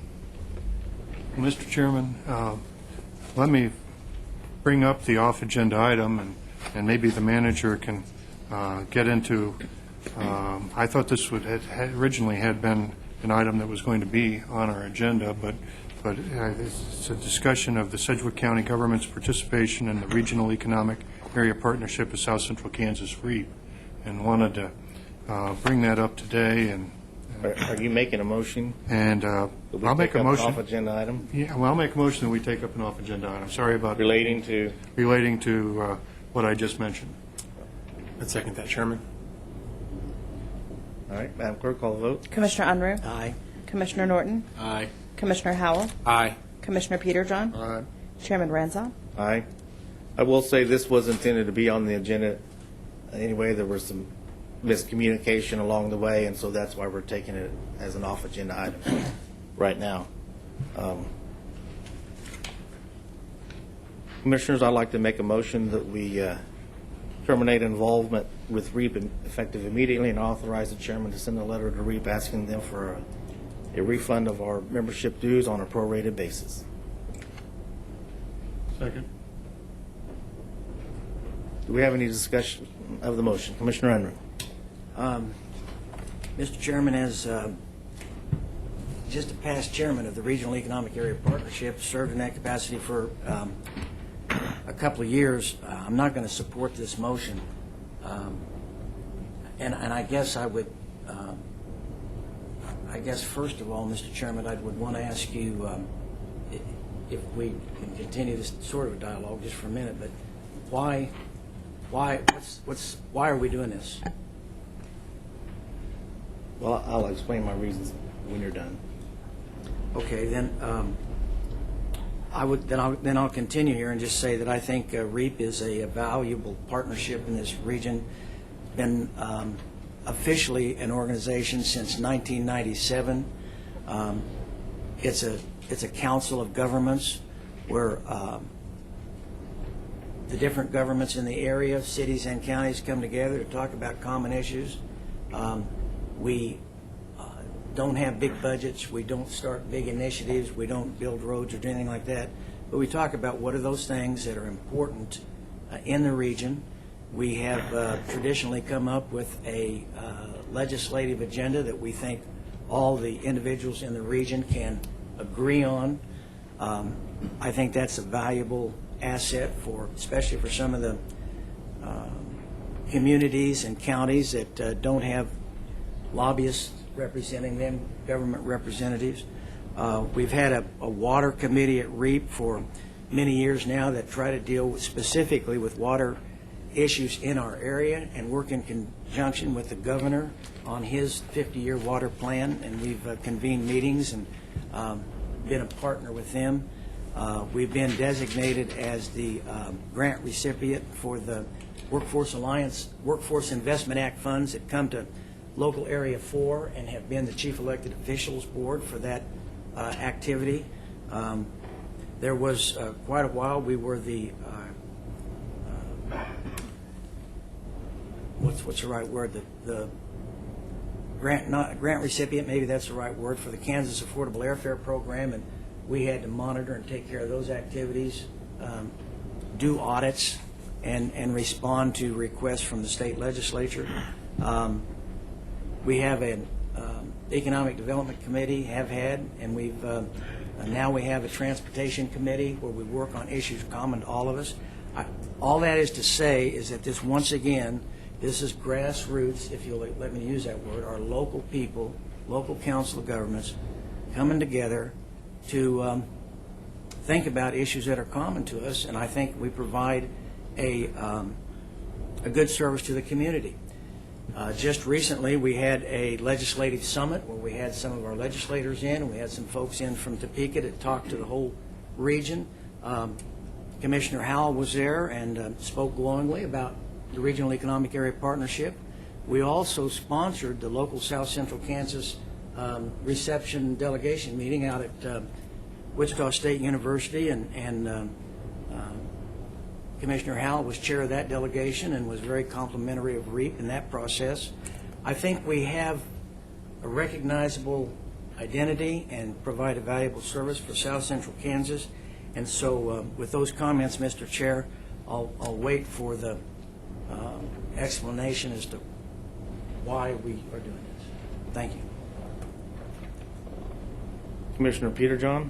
Well, thank you, Mr. Chairman. I want to have a little bit of a dialogue and a discussion in terms of some of the concerns that I've had, and some of this is not terribly new, and I apologize to anyone here in terms of who's heard me express my concerns with the fact that we're facing a doubling on the cost for REAP, and my recollection is we're talking about not a huge sum of money by government standards, but anytime you've got about 100% increase in your dues, that's a starting point that I think deserves attention, discussion, and I was uncomfortable with it when this was first brought to my attention, and it's one of the reasons why I'm going to be supportive of the effort to have Sedgwick County withdraw from REAP at this time. In addition, I want to use this as REAP's been almost synonymous with this whole effort on the sustainability side of things, and I'm uncomfortable with the fact that when it was pointed out that other counties, for instance Butler and Sumner, to be very specific, decided not to participate, but their names continued to be used on the plans, and it was coming out of through the REAP area. I'll certainly defer to Commissioner Unruh and Commissioner Ranzau because they've been the county's representatives on REAP and have been to a lot more REAP meetings than I've been to. But this gets back into the issue that we just voted on the sustainability side of things. And in my view, we need to keep government focused by the elected entities that are out there, and whether it's county government, whether it's municipal government. And when we get into, I think, the informational side of things is fine, and when REAP was involved in that type of activities, just like we do with Quad Counties, which for the viewers out there is a 4-county consortium that mostly overlaps, but doesn't is a different entity than REAP. There's plenty of information sources out there, and I think that's valuable too. But there are other means for exchanging information, for working together on individual projects, and I think there's other ways of being able to proceed that will be helpful for us going forward. I struggle with the fact that in this whole sustainability area, there's a problem with accountability, and the more you move away from the directly elected officials into organizations that are kind of hybrid, that include some elected officials but non-elected folks, and the lines of responsibility get murky, and who's really accountable and who decides becomes critical. And I'm uncomfortable with the direction that this has taken, particularly through the sustainability process. So that Well, the budget issue is a factor. It is not my major factor, but I wanted to get this on the record this morning, and I appreciate my colleagues and the public's attention and time. Thank you. Commissioner Unruh? Thank you, Mr. Chair. I just wanted to know if we, as we have previously allowed people to speak, there's a couple of previous chairs. Thank you. Thank you. In fact, let's do that now. Is there anyone from the public who would like to speak on this issue? My intent was to do that at the beginning. Thanks for reminding me. Good morning, Commissioners. Keith Loyne, the Senior Administrator for REAP. And just, again, I'll respond to any questions. The only comment I would have overall is that REAP is a voluntary council of local governments. It's been around since 1997, as Commissioner Unruh alluded to.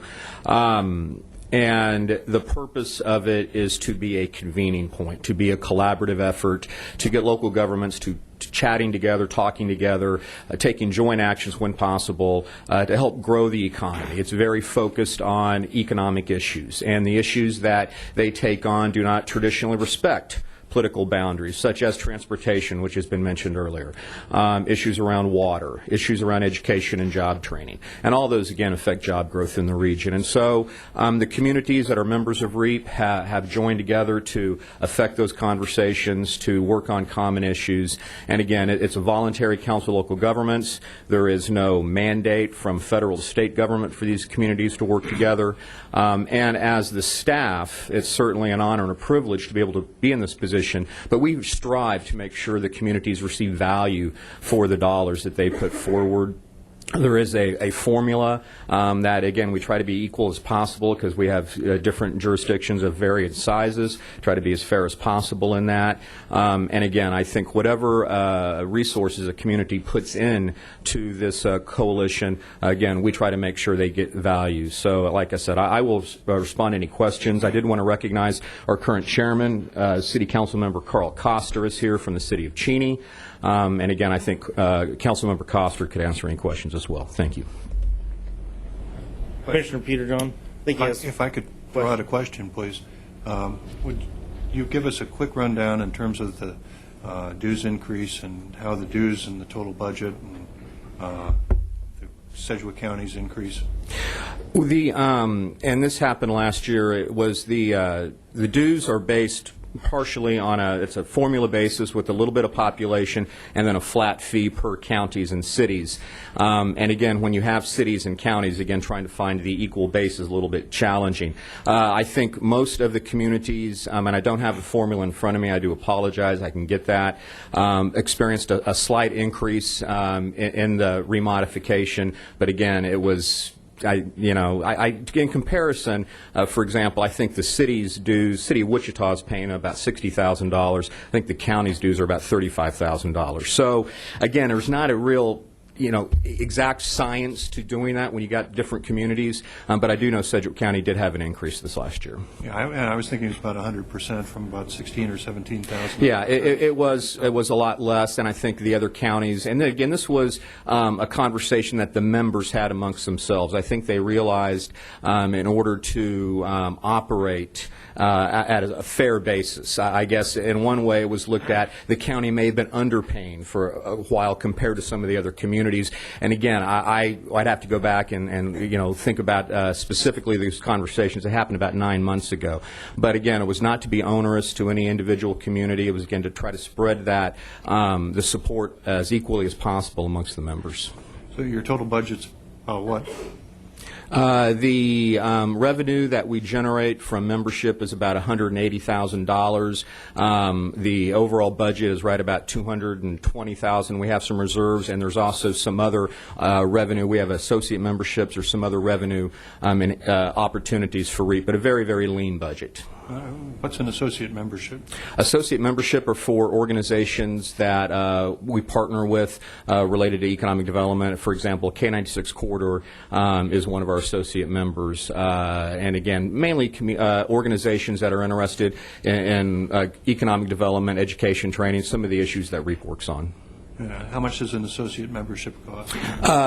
There's an opportunity for an individual citizen, a member, to be an associate member. That would be $50, and then for organizations like I mentioned, K96 or an economic development organization, $250. Thank you. Mr. Howe. Thank you, Mr. Chairman. Just a couple questions, and I noticed that I got a handout at the meeting that I attended last week, and I'm looking at some of the stuff in this handout talking about the accomplishments from 2014. One of the things that's in here is a 2014 legislative agenda. I'd like to make the point that we do have our own Sedgwick County legislative agenda. We've identified priorities within our own county that we think are most important to our own county. And we actually hired a lobbyist at our last meeting that's now working these issues aggressively at the State House to accomplish our legislative agenda. So to me, there's a little bit of overlap between the KAC, REAP, and Sedgwick County, and maybe some others that we may belong to. Not sure what other agendas may be out there that we may be partners in, but that's just one note I'd make there. But looking at this accomplishment summary, I just have a couple questions for you, Mr. Loing. Do you have any idea how much money Sedgwick County has put into this since 1997 altogether? The county's been a member since probably 1999 or 2000. I'd have to go back, and I do not know the total amount. No, I do not. Okay. Has it gone up? Has the membership dues gone up in the past that you can remember? No, they've been very incrementally. I think originally the way REAP did it, they set a 3-year window, and then they would base that on populations. They would look at population increases every 3 years. So historically, dues increases have been marginal. And you've seen some memberships, people removing their membership in REAP, some of the counties around us. Can you describe that what's happened around Sedgwick County in the region? What counties have pulled out and that type of thing? Well, REAP has always been a voluntary organization. So again, I think it's a decision on an annual basis for a local government whether they want to participate in REAP. We've had communities, again, such as I would think Arc City, Winfield, those are two that come to mind. Their elected officials basically said, we're not going to be coming to meetings. We don't feel we should be. If we're not engaging, we're not going to participate. And I think the other communities that have withdrawn membership from REAP have pretty much felt the same way. Can you tell us which counties that would be? Butler County is no longer a member of REAP. Sumner County was a member at one time. They are no longer. Kingman County is still a member. McPherson, Harvey, Reno counties are still members. We haven't had a whole lot of turnover, but it's been, on an annual basis, there usually is 1 or 2 member community that may drop out or may come on to REAP. So membership's been pretty solid, but again, there are some marginal changes on an annual basis. Okay. I'd just like to make some comments to the board here, so that's all my questions for you, Mr. Loing. Thank you. Looking at the accomplishments and activities from the last year, this is from the brochure I received at the meeting I attended last week. Some of the items on here, these are the accomplishments and activities that they highlighted from last year's efforts. And so they, under the heading, created a long-term operating model for organizational structure. They adopted a new assessment structure. They revised and adopted bylaws. They revised and adopted fiscal procedures.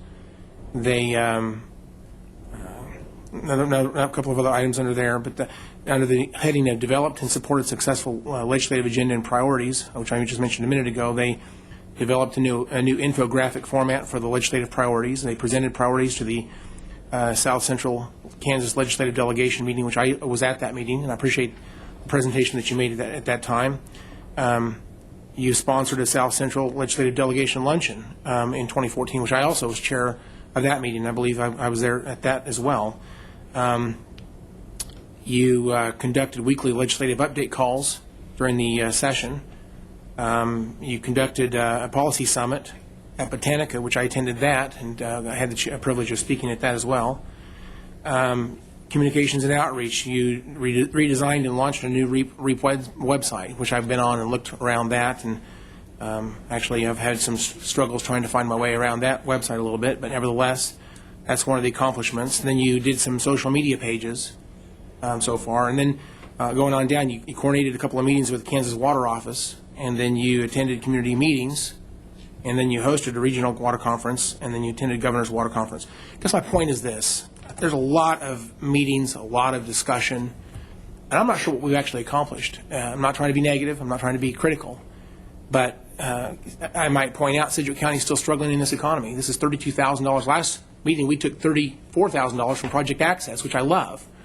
And that was a very difficult decision. And I wish there was a way we could find money to support the things that are our Sedgwick County's priorities. In my opinion, $32,000 for membership that conducts meetings and meets together and has a platform, in my opinion, which is parallel to our own platform, which actually may have some conflicts, perhaps. I'm not sure what value Sedgwick County citizens, the constituents that elected us to represent them, would see and reap. Some of these individual issues of transportation and water policy, those are issues I think we certainly need to engage in, but we can do that regardless whether REAP leads that effort or whether we can have those discussions independently. I don't know that we have to be a part of REAP to do this, and so I'd like to know how do we accomplish these issues before 1997? Did the Sedgwick County not have discussions with our surrounding counties and cities before 1997 regarding how we're going to handle long-term water policy? I would assume that at some point we've had some discussions with the surrounding communities regarding that issue. You want to speak to that? Just real briefly, a couple of things. The legislative priorities that REAP agrees to are a combination of what jurisdictions and the region views as important. So each member's individual legislative agenda is going to be slightly different, and again, REAP again tries to focus on very common issues that have a regional impact. And as far as meetings, that is again something what REAP does. REAP is a convener and a collaborator. We try to bring entities together. We have these conversations so local government officials can adopt best practices, can adopt joint actions. And again, it is a voluntary council of governments. This is fairly unique. There are not a lot of voluntary council of governments, to my knowledge, that exist. Those that do generally are mandated by some funding source that requires that level of collaboration. So as far as before 1997 or 1999, there really was not a lot of regional conversations around issues that certainly transcended political boundaries in the way that REAP is. And a REAP is a concentrated forum with some staff support. And again, I would say the investment from that we request or that the memberships have agreed to apply to themselves is fairly modest. But again, any dollar that goes out needs to be scrutinized. We certainly can understand that. And again, as staff, we do our best to provide value. Some of the accomplishments that you quoted or talked about were because we recently came on as staffing this entity, and so there were some organizational things that needed to be accomplished, which we worked on last year, and again, those were some of the references that I think you reported in that list of accomplishments. Thank you very much. And again, some of the other accomplishments in the legislative agenda are things like Senate Bill 155, which I'm a fan of that bill, and I think that there's plenty of people in our region that are already advocating and pushing forward, trying to get Senate Bill 155 as much funding as possible to help our educational opportunities for our citizens in here in Sedgwick County. Fair Affairs is on this list. Now, I guess at one point REAP managed the dollars on that, but at this time they don't do that any longer. As a change that the legislature made a couple of years ago, I believe. I guess my point I'm trying to make is the issues that we hold near and dear. We are already engaged. We have a platform. We're working hard. We have opportunities, I think, to partner with Wichita and the surrounding communities on things like water policy. Whether or not we're part of REAP, I don't know that is a critical aspect to whether or not we can engage that discussion. So I guess I'm just thinking about that right now. And Mr. Chairman, that's all my comments for the moment. Thank you. I guess, is there anyone else from the public who wants to speak on this issue? We were kind of in that process. Kelly Parks, 8005 North Hoover, West Valley Unincorporated. I didn't originally come to address this issue, but thank you for appointing John Daly to the MAPD, and that was a good choice. I saw REAP evolve. I was a chief of police in Valley Center, and I went to all the council meetings, and I saw it form in '97. It was a good organization. I think over time it has went from an ACOG to getting all these other tentacles in here. Everybody's attaching themselves to REAP and trying to I don't want to say manipulate, but give them data. I would be cautious to say on your data that you have in your books, trust but verify. You know, some of that data that says you have 4% unemployment in Kansas, in Sedgwick County, I agree with Congressman Pompeo that in the last year said actually it's more like 12 to 14% nationwide, in that those people that have stopped looking for work, those people are ineligible to apply for unemployment, things like that. Anyway, there's just a lot of things that have happened to REAP, and it certainly is not the same organization it was when Bess Roberts headed it up and was a smaller, more of a ACOG, Association of Government, the South Central meeting. And I think that it's time that it goes away for Sedgwick County as a taxpayer for Sedgwick County, and maybe they can start over and come back and appeal to you with something else at a future time of some kind of reorganization. Thank you. Thank you, Mr. Parks. Anyone else from the public like to speak?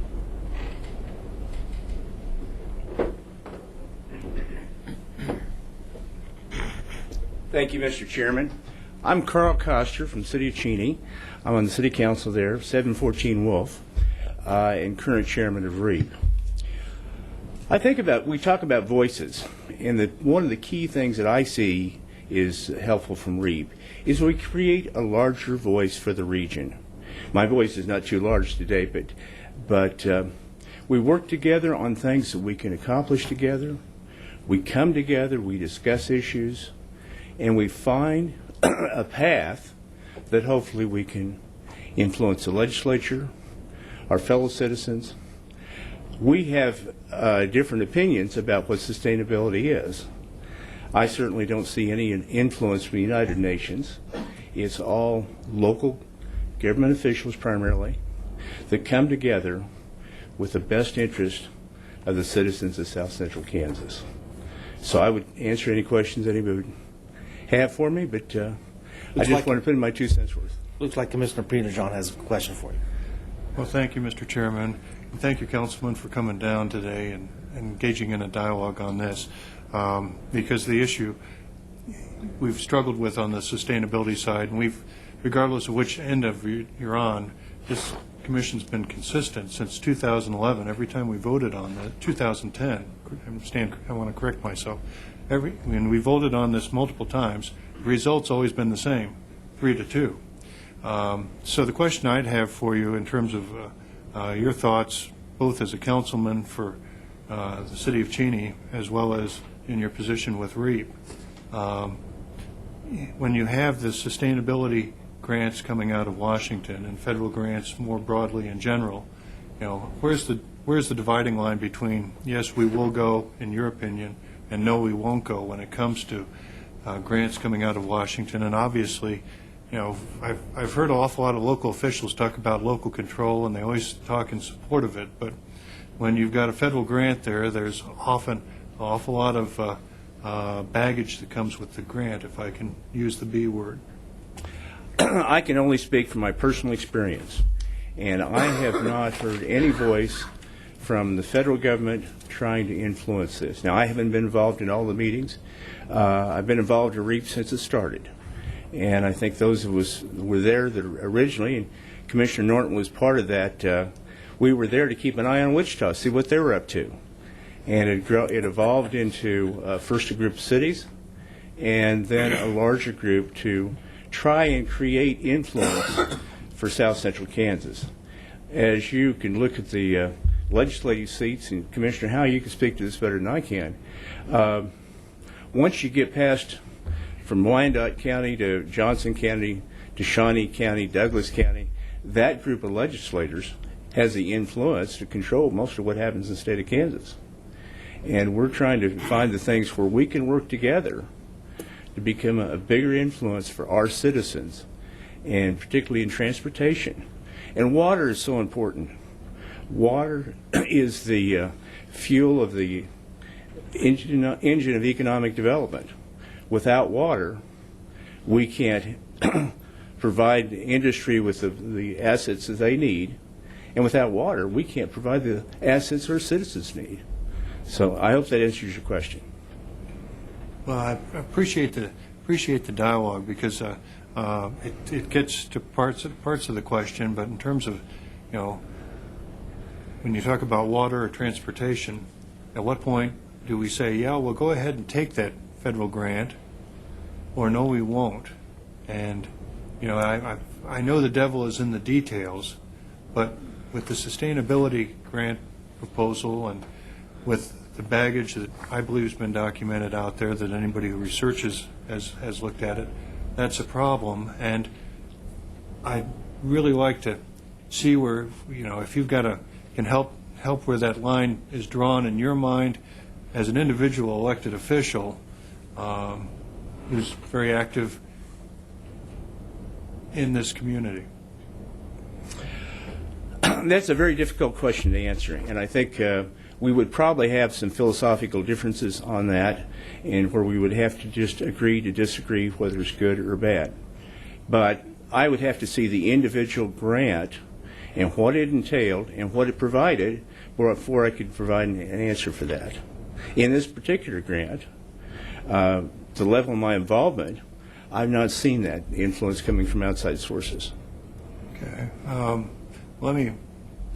If the city of Cheney had the opportunity to be involved with the sustainability planning grant like Sedgwick County got involved, would that be something you would have probably supported or opposed, or it's too hypothetical? Well, I think it's a little bit too hypothetical because we don't have the type of staff positions and the expertise that was needed for the administration of this grant. Obviously, Sedgwick County did up until this point, and I think we all appreciate that. But that's a little difficult for me to answer because we just don't have that type of staff. Well, thank you for coming down and speaking with us. Thank you. Any other questions I can answer? Appreciate the dialogue. Anyone else from the public like to speak?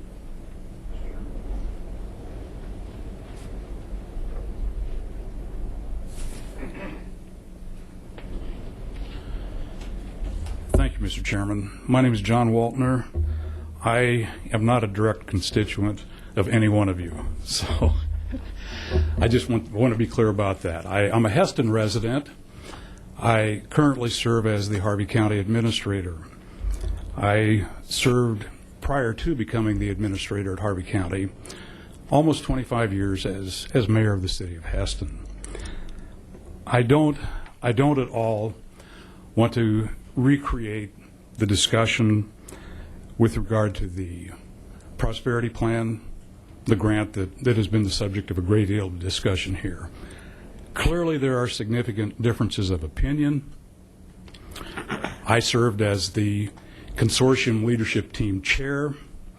I served in the past as the legislative chairman of REAP. I have served as the chair of REAP. I want you to know that one of the very significant functions of the REAP organization is an educational one. And I would just simply encourage you to recognize the importance of that. You are representatives of one of the two most significant partners of the REAP organization. You have access to resources that certainly we didn't have at the City of Heston. Many small towns in the REAP region do not have.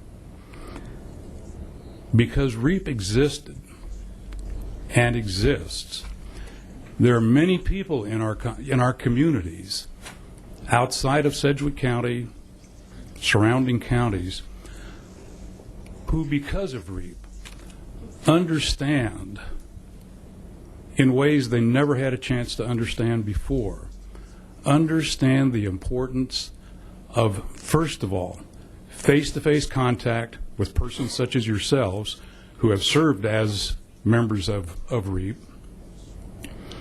to build the linkages, to build the relationships, to build the kind of collaborative units that allow us to see beyond our own parochial boundaries. Elected officials in smaller communities are busy people. They work jobs, they have difficulty coming to meetings. Keith Lawing already spoke to that. But when they can, and when they can come to REAP meetings and begin to understand that many of the issues that face them are much, much larger than the confines of their either their county boundaries or their city limits, it enables them to begin to see this world in a different way. And they understand the importance of working with entities such as Sedgwick County, such as the city of Wichita, and with one another in order to accomplish things that were difficult, if not impossible, to accomplish in the past. I'll simply tell you that while Fair Fares, that effort was started, City of Wichita, Sedgwick County, a number of years ago, it did not get off the ground until it became a regional issue, until legislators from the South Central District understood that that was something that affected lives of people in Heston, Kansas, in McPherson, Kansas, and all of our communities surrounding Sedgwick County. And when we were able to talk with our legislators in that fashion, it made a huge amount of difference. And I think you would all admit that during those years there was a transformation among the South Central legislative delegation in terms of being able to think of themselves as part of a group. Many, many things they disagreed on, but there were some things that were brought to them that were clearly issues that affected all of us in a profound way. And I think they experienced a great deal of satisfaction supporting those things for the entire region. So at this point, I would just simply encourage you, as you've already voiced significant misgivings with the grant process that has been the subject of discussion, don't secede from REAP. You have significant misgivings with the federal government. My guess is you're not really seriously wanting to talk about secession from that. I'd encourage you, in spite of differences, to stay in the REAP organization. It's a significant responsibility. Thank you. And if there are questions, I'd be glad to answer some. No questions. Thank you for coming. Anyone else from the public like to speak?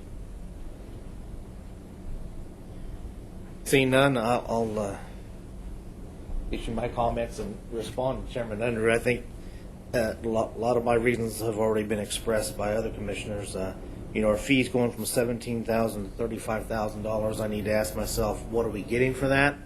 I think we're getting participation in a plan in sustainable development, which I've opposed from the very beginning. I've attended meetings which REAP personnel have made it very clear that it's their intent to push this forward and be the instigator for this. That's the exact word. I don't need to spend $35,000 of taxpayer dollars to get that. They have their own lobbyists. We hired our own lobbyists to focus on our priorities. I don't think we need to spend money on another lobbyist. I'm not convinced that REAP is all that effective in the legislature based on the conversations I've had with legislatures. Now, it's also important to point out that we are not the first county to leave REAP. We'd actually be the third. Other counties, Sumner and Butler, have left REAP.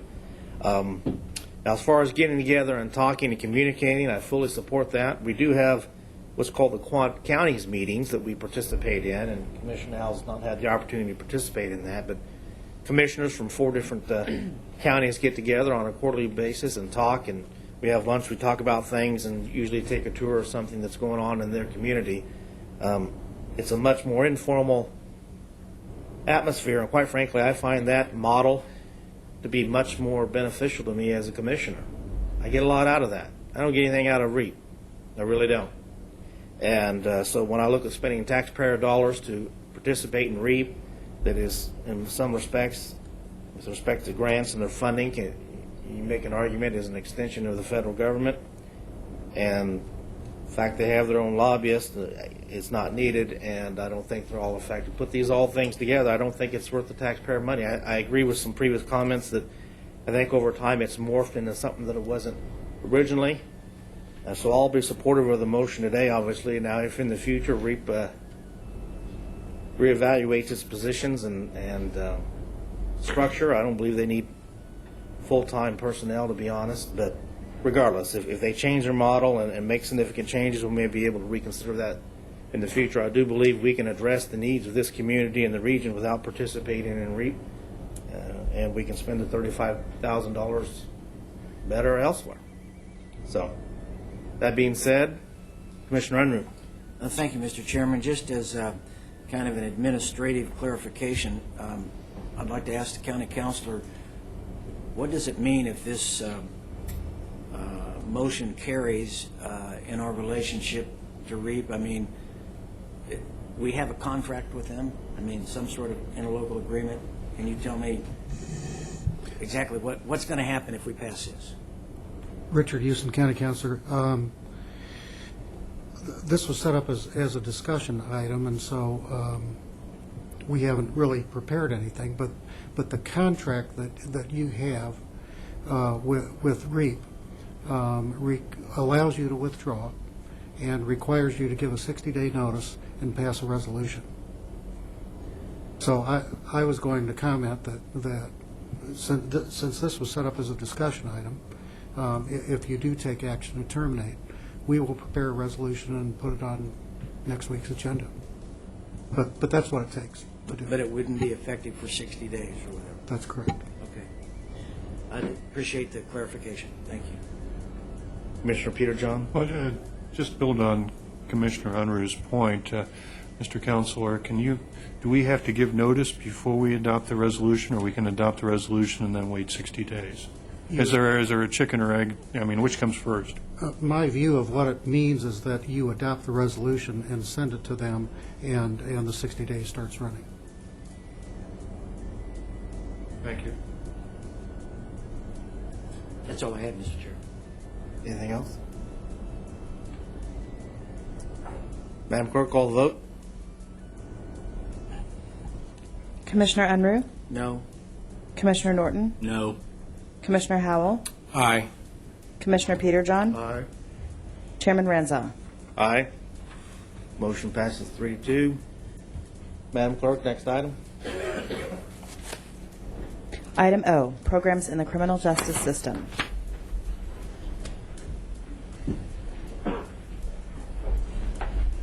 Commissioners, this was a deferred item from last week. From this point forward, we're going to be doing these reports on a quarterly basis. You see the existing programs, you'll see that in the average, oops, I'm in the wrong. You'll see that the numbers in booking went up from December 14 to December 13, but the detention facilities went down, work releases down, and the county was up a little bit. A significant amount for December. The work was still being done in the facilities that required us to put more people out of county than normally. Municipal snapshot is 14%. It hovers around 12 to 20%. This month it was 17%. Majority of those are City of Wichita. You'll see the municipal hours has fluctuated significantly, but the good news is the trending downward in the last couple months. The bookings and releases, you'll see that the bookings are down from the December of 14, but the year-to-date bookings are up, and so releases would be down and the releases year-to-date up. They correlate. The housing combined length of stay, again, you'll see that the top number is housing only, and that continues, went down a little bit in December, and the combined went down significantly, which would indicate that people are getting out of booking a lot quicker in December than normal. Again, hours spent in the average length of stay, hours, again for December, it was trending downward, as would be expected in the month of December.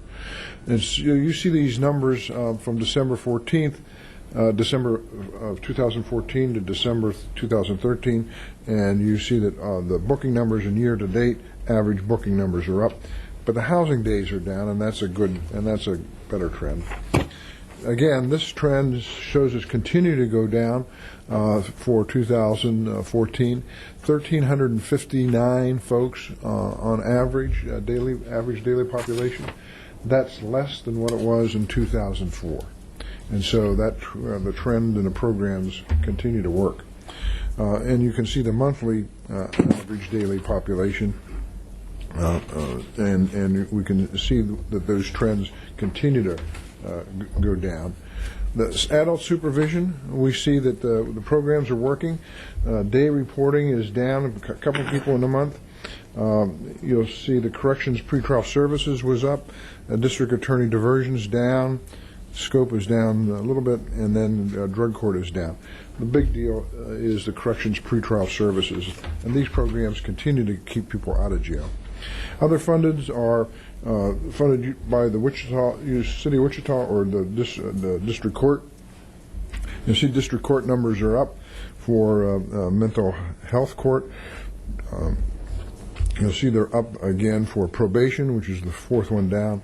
DUI diversions down a little bit. Up for judicial probation, 18th Judicial District. Intense supervision is down slightly, as is adult residential. Vice holds, we had 3, and are on other charges.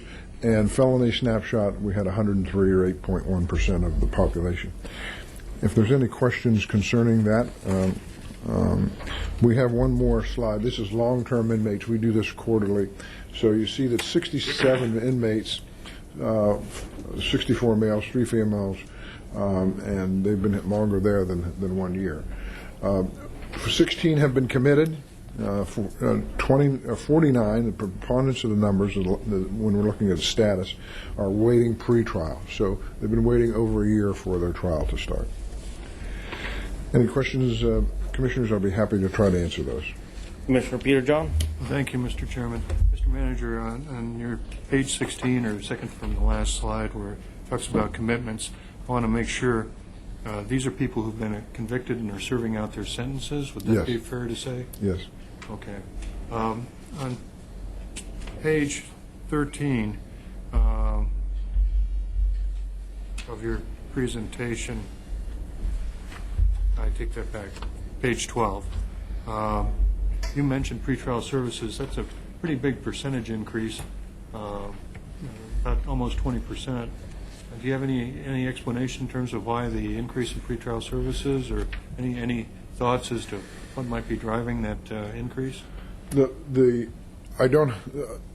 could speculate that the crimes being committed were such during that month that pretrial services were the best choices by the judge rather than some other. But that's the best I can do, Commissioner. Okay. Well, no, just an interesting. It's a trend that bears watching, in my opinion. Yep. But my last question, jumping back to page 11, if we could. There's a line that's shown up there that's going from the left-hand side to the right-hand side. Is that some kind of an average? It's a trend line that we've added to the slide, which would indicate from 2007 to 2014 what's been going on. So is that a annual rolling average, or is it a 3-month or 6-month or some other time frame? You know, the creator of PowerPoint is not here, and I can't answer, but we'll get back to you. Well, that'd be fine.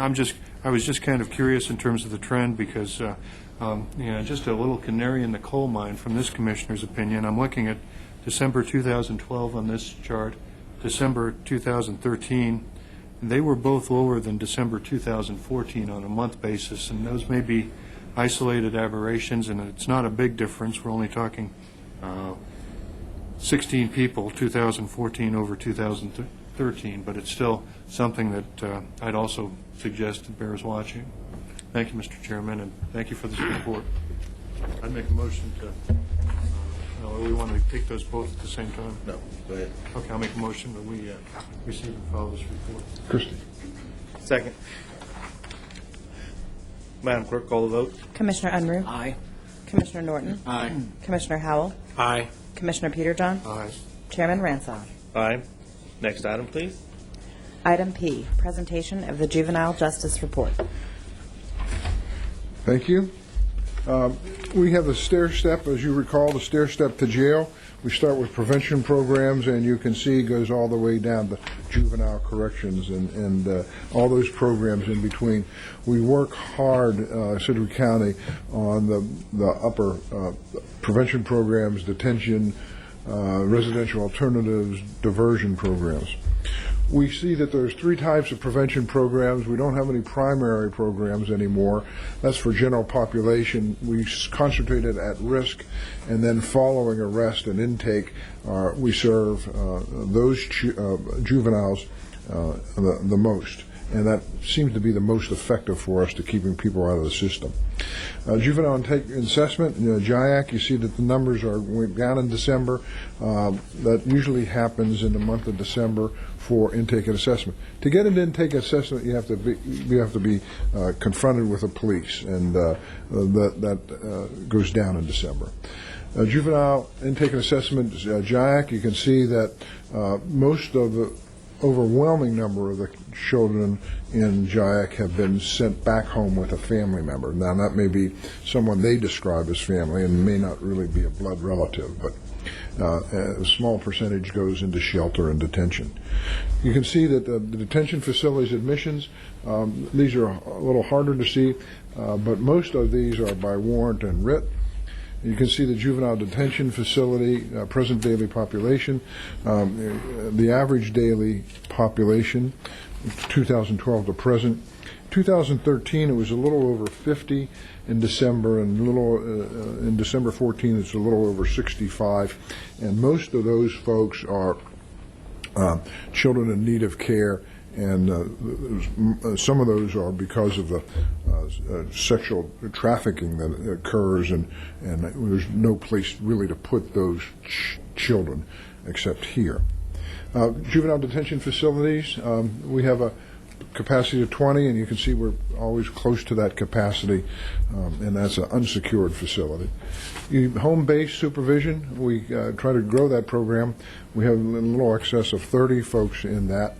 And then we have weekend alternative programs that continues to grow and be utilized by the juvenile judges, and it's a pretty effective way rather than put them in JDF. So we have 3 graduated sanctions in the county: intensive supervision, juvenile case management for Kansas Department of Corrections, and residential facilities, our SKIP program and YRC2s, and 2 other programs operated by the agencies, the diversion program and the probation by the district court. Intensive juvenile intensive supervision, the number of crimes have gone down with police have gone down, and so would that activity, as you can see, trended down since July. And we'll probably see a trend back up as the weather gets warmer. Juvenile case management, Department of Corrections, we see that the total in state custody is the red line, the middle line, the totals at the top, and the conditional release. These are people who are out of state facilities and may be on conditional release for up to a year, but they need to be supervised. And then the youth program, we have reduced that program, if you recall, from 20 to around 16, and we had a little more than that in the program in December 14. Funding sources, we spend, you see that grant funds and Department of Corrections in total, Sedgwick County total is $10 million. The total grand total is $13.7 million for juvenile programs. We have grants of 1.5. We have grants for JIAC and intense supervision and JJ custody, and then the Sedgwick County Corrections for JDF of $6.6 million, juvenile detention facility.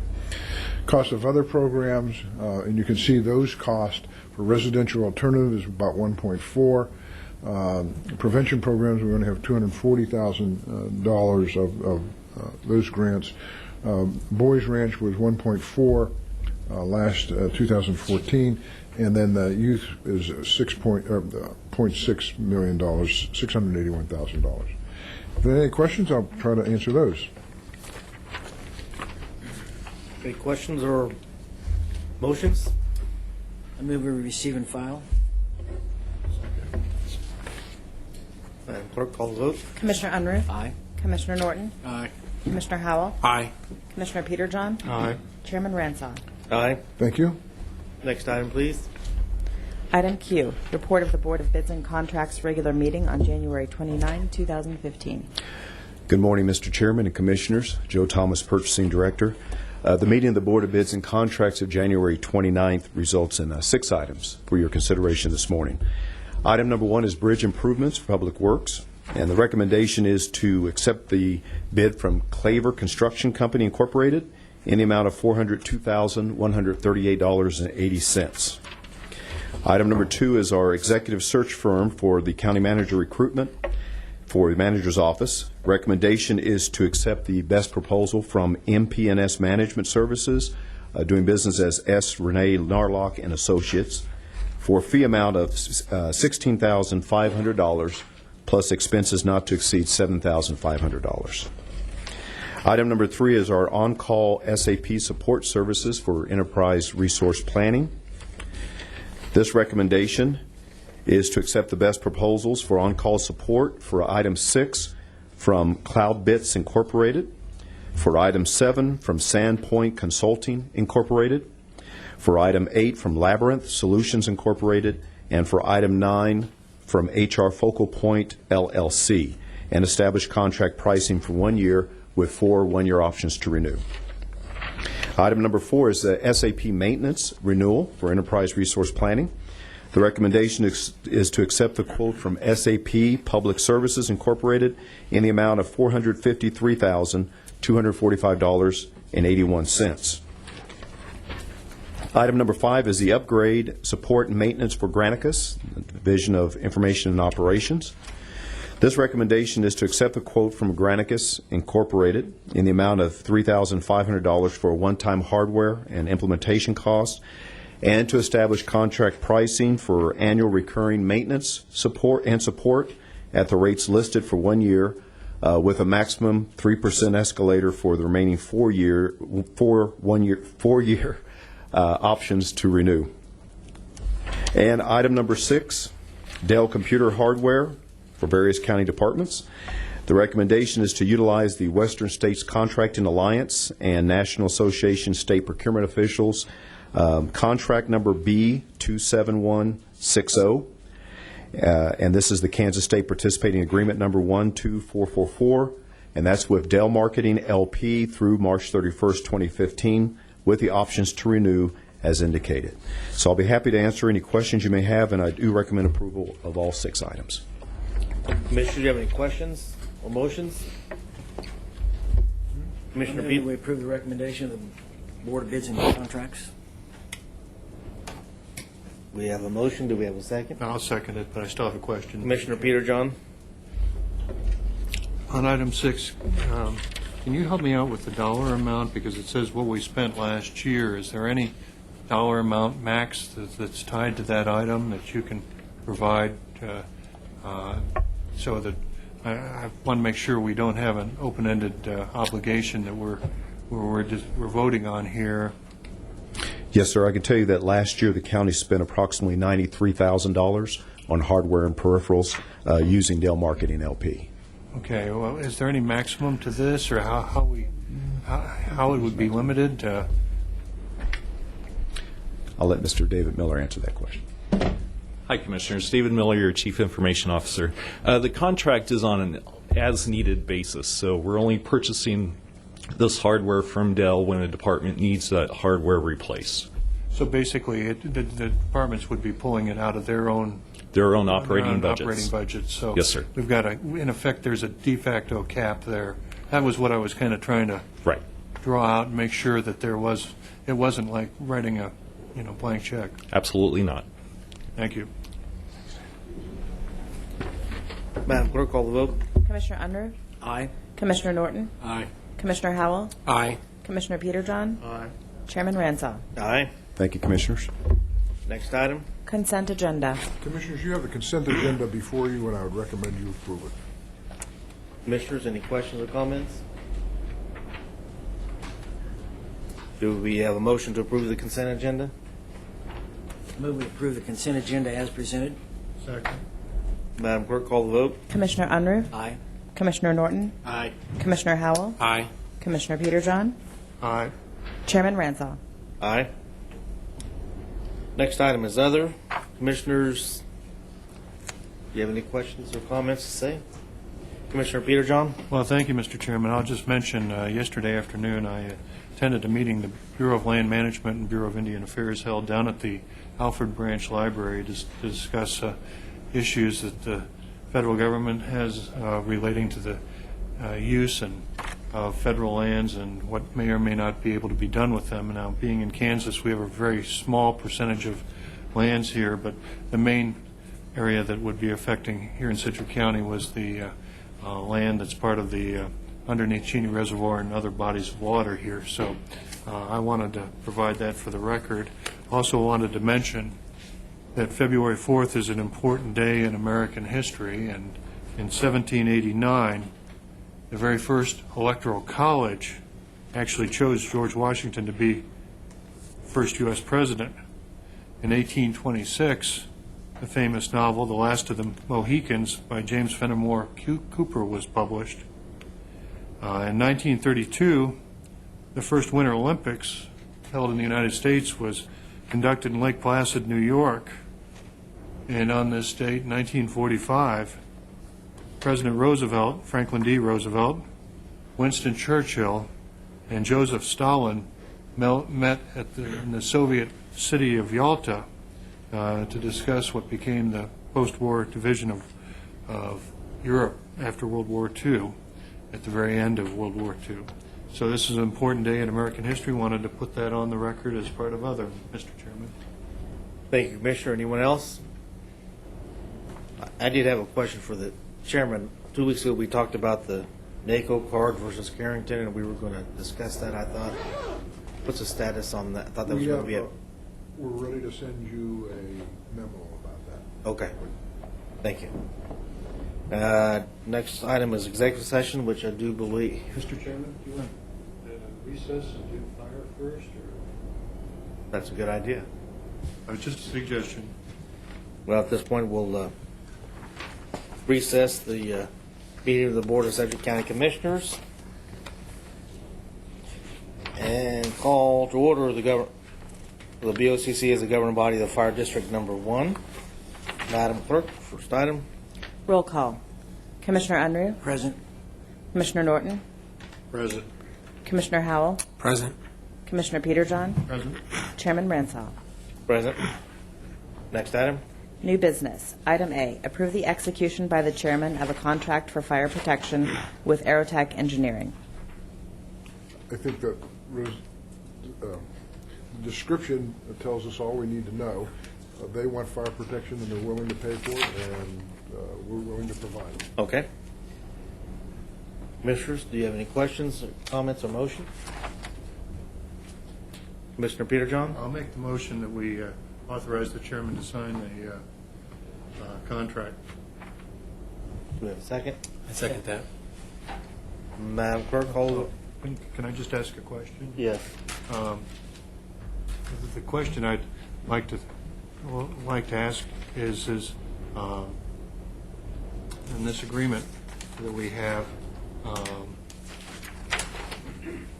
is this just tied specifically to the duration of the IRBs, or is it extended beyond the time frame of the agreement? Since I think this is tied to the industrial revenue bonds arrangement that the City of Mays has with the company in question.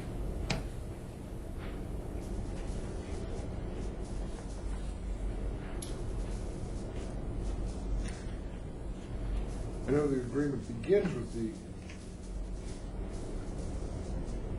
issuing of the IRBs. No, then, I mean, But here comes Kronos. 1 year of the calendar years. Chris, do you have Commissioners, the agreement applies to any otherwise taxable property that would be acquired by the company with the proceeds of the industrial revenue bonds that are to be issued by the City of Mays. And so once that property ceases to be tax exempt under the actions of the City of Mays and comes back on the tax roll, then this agreement would cease to have any validity. Okay, I just wanted to get a clarification, because the City of Mays is in the fire district, so. Yeah. Okay. Thank you. Madam Clerk, call the vote. Commissioner Unruh. Aye. Commissioner Norton. Aye. Commissioner Howell. Aye. Commissioner Peterjohn. Aye. Chairman Ransall. Aye. Any other business to come before the Fire District Number 1? Seeing none, this meeting is adjourned, and we'll call back to order the regular meeting of the Sedgwick County Commissioners. Commissioner Peterjohn. Thank you. I'd like to make a motion, request an executive session for the county commissioners to be held today, and the motion would read, we recess into executive session for 15 minutes to consider a consultation with legal counsel on matters privileged in the attorney-client relationship relating to legal advice and personnel matters of non-elected personnel, and that the Board of County Commissioners return to this room from executive session no sooner than 11:45 a.m. Second that. We have a motion and a second. Madam Clerk, call the vote. Commissioner Unruh. Aye. Commissioner Norton. Aye. Commissioner Howell. Aye. Commissioner Peterjohn. Aye. Chairman Ransall. Aye. We're now to move to executive session.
I don't care.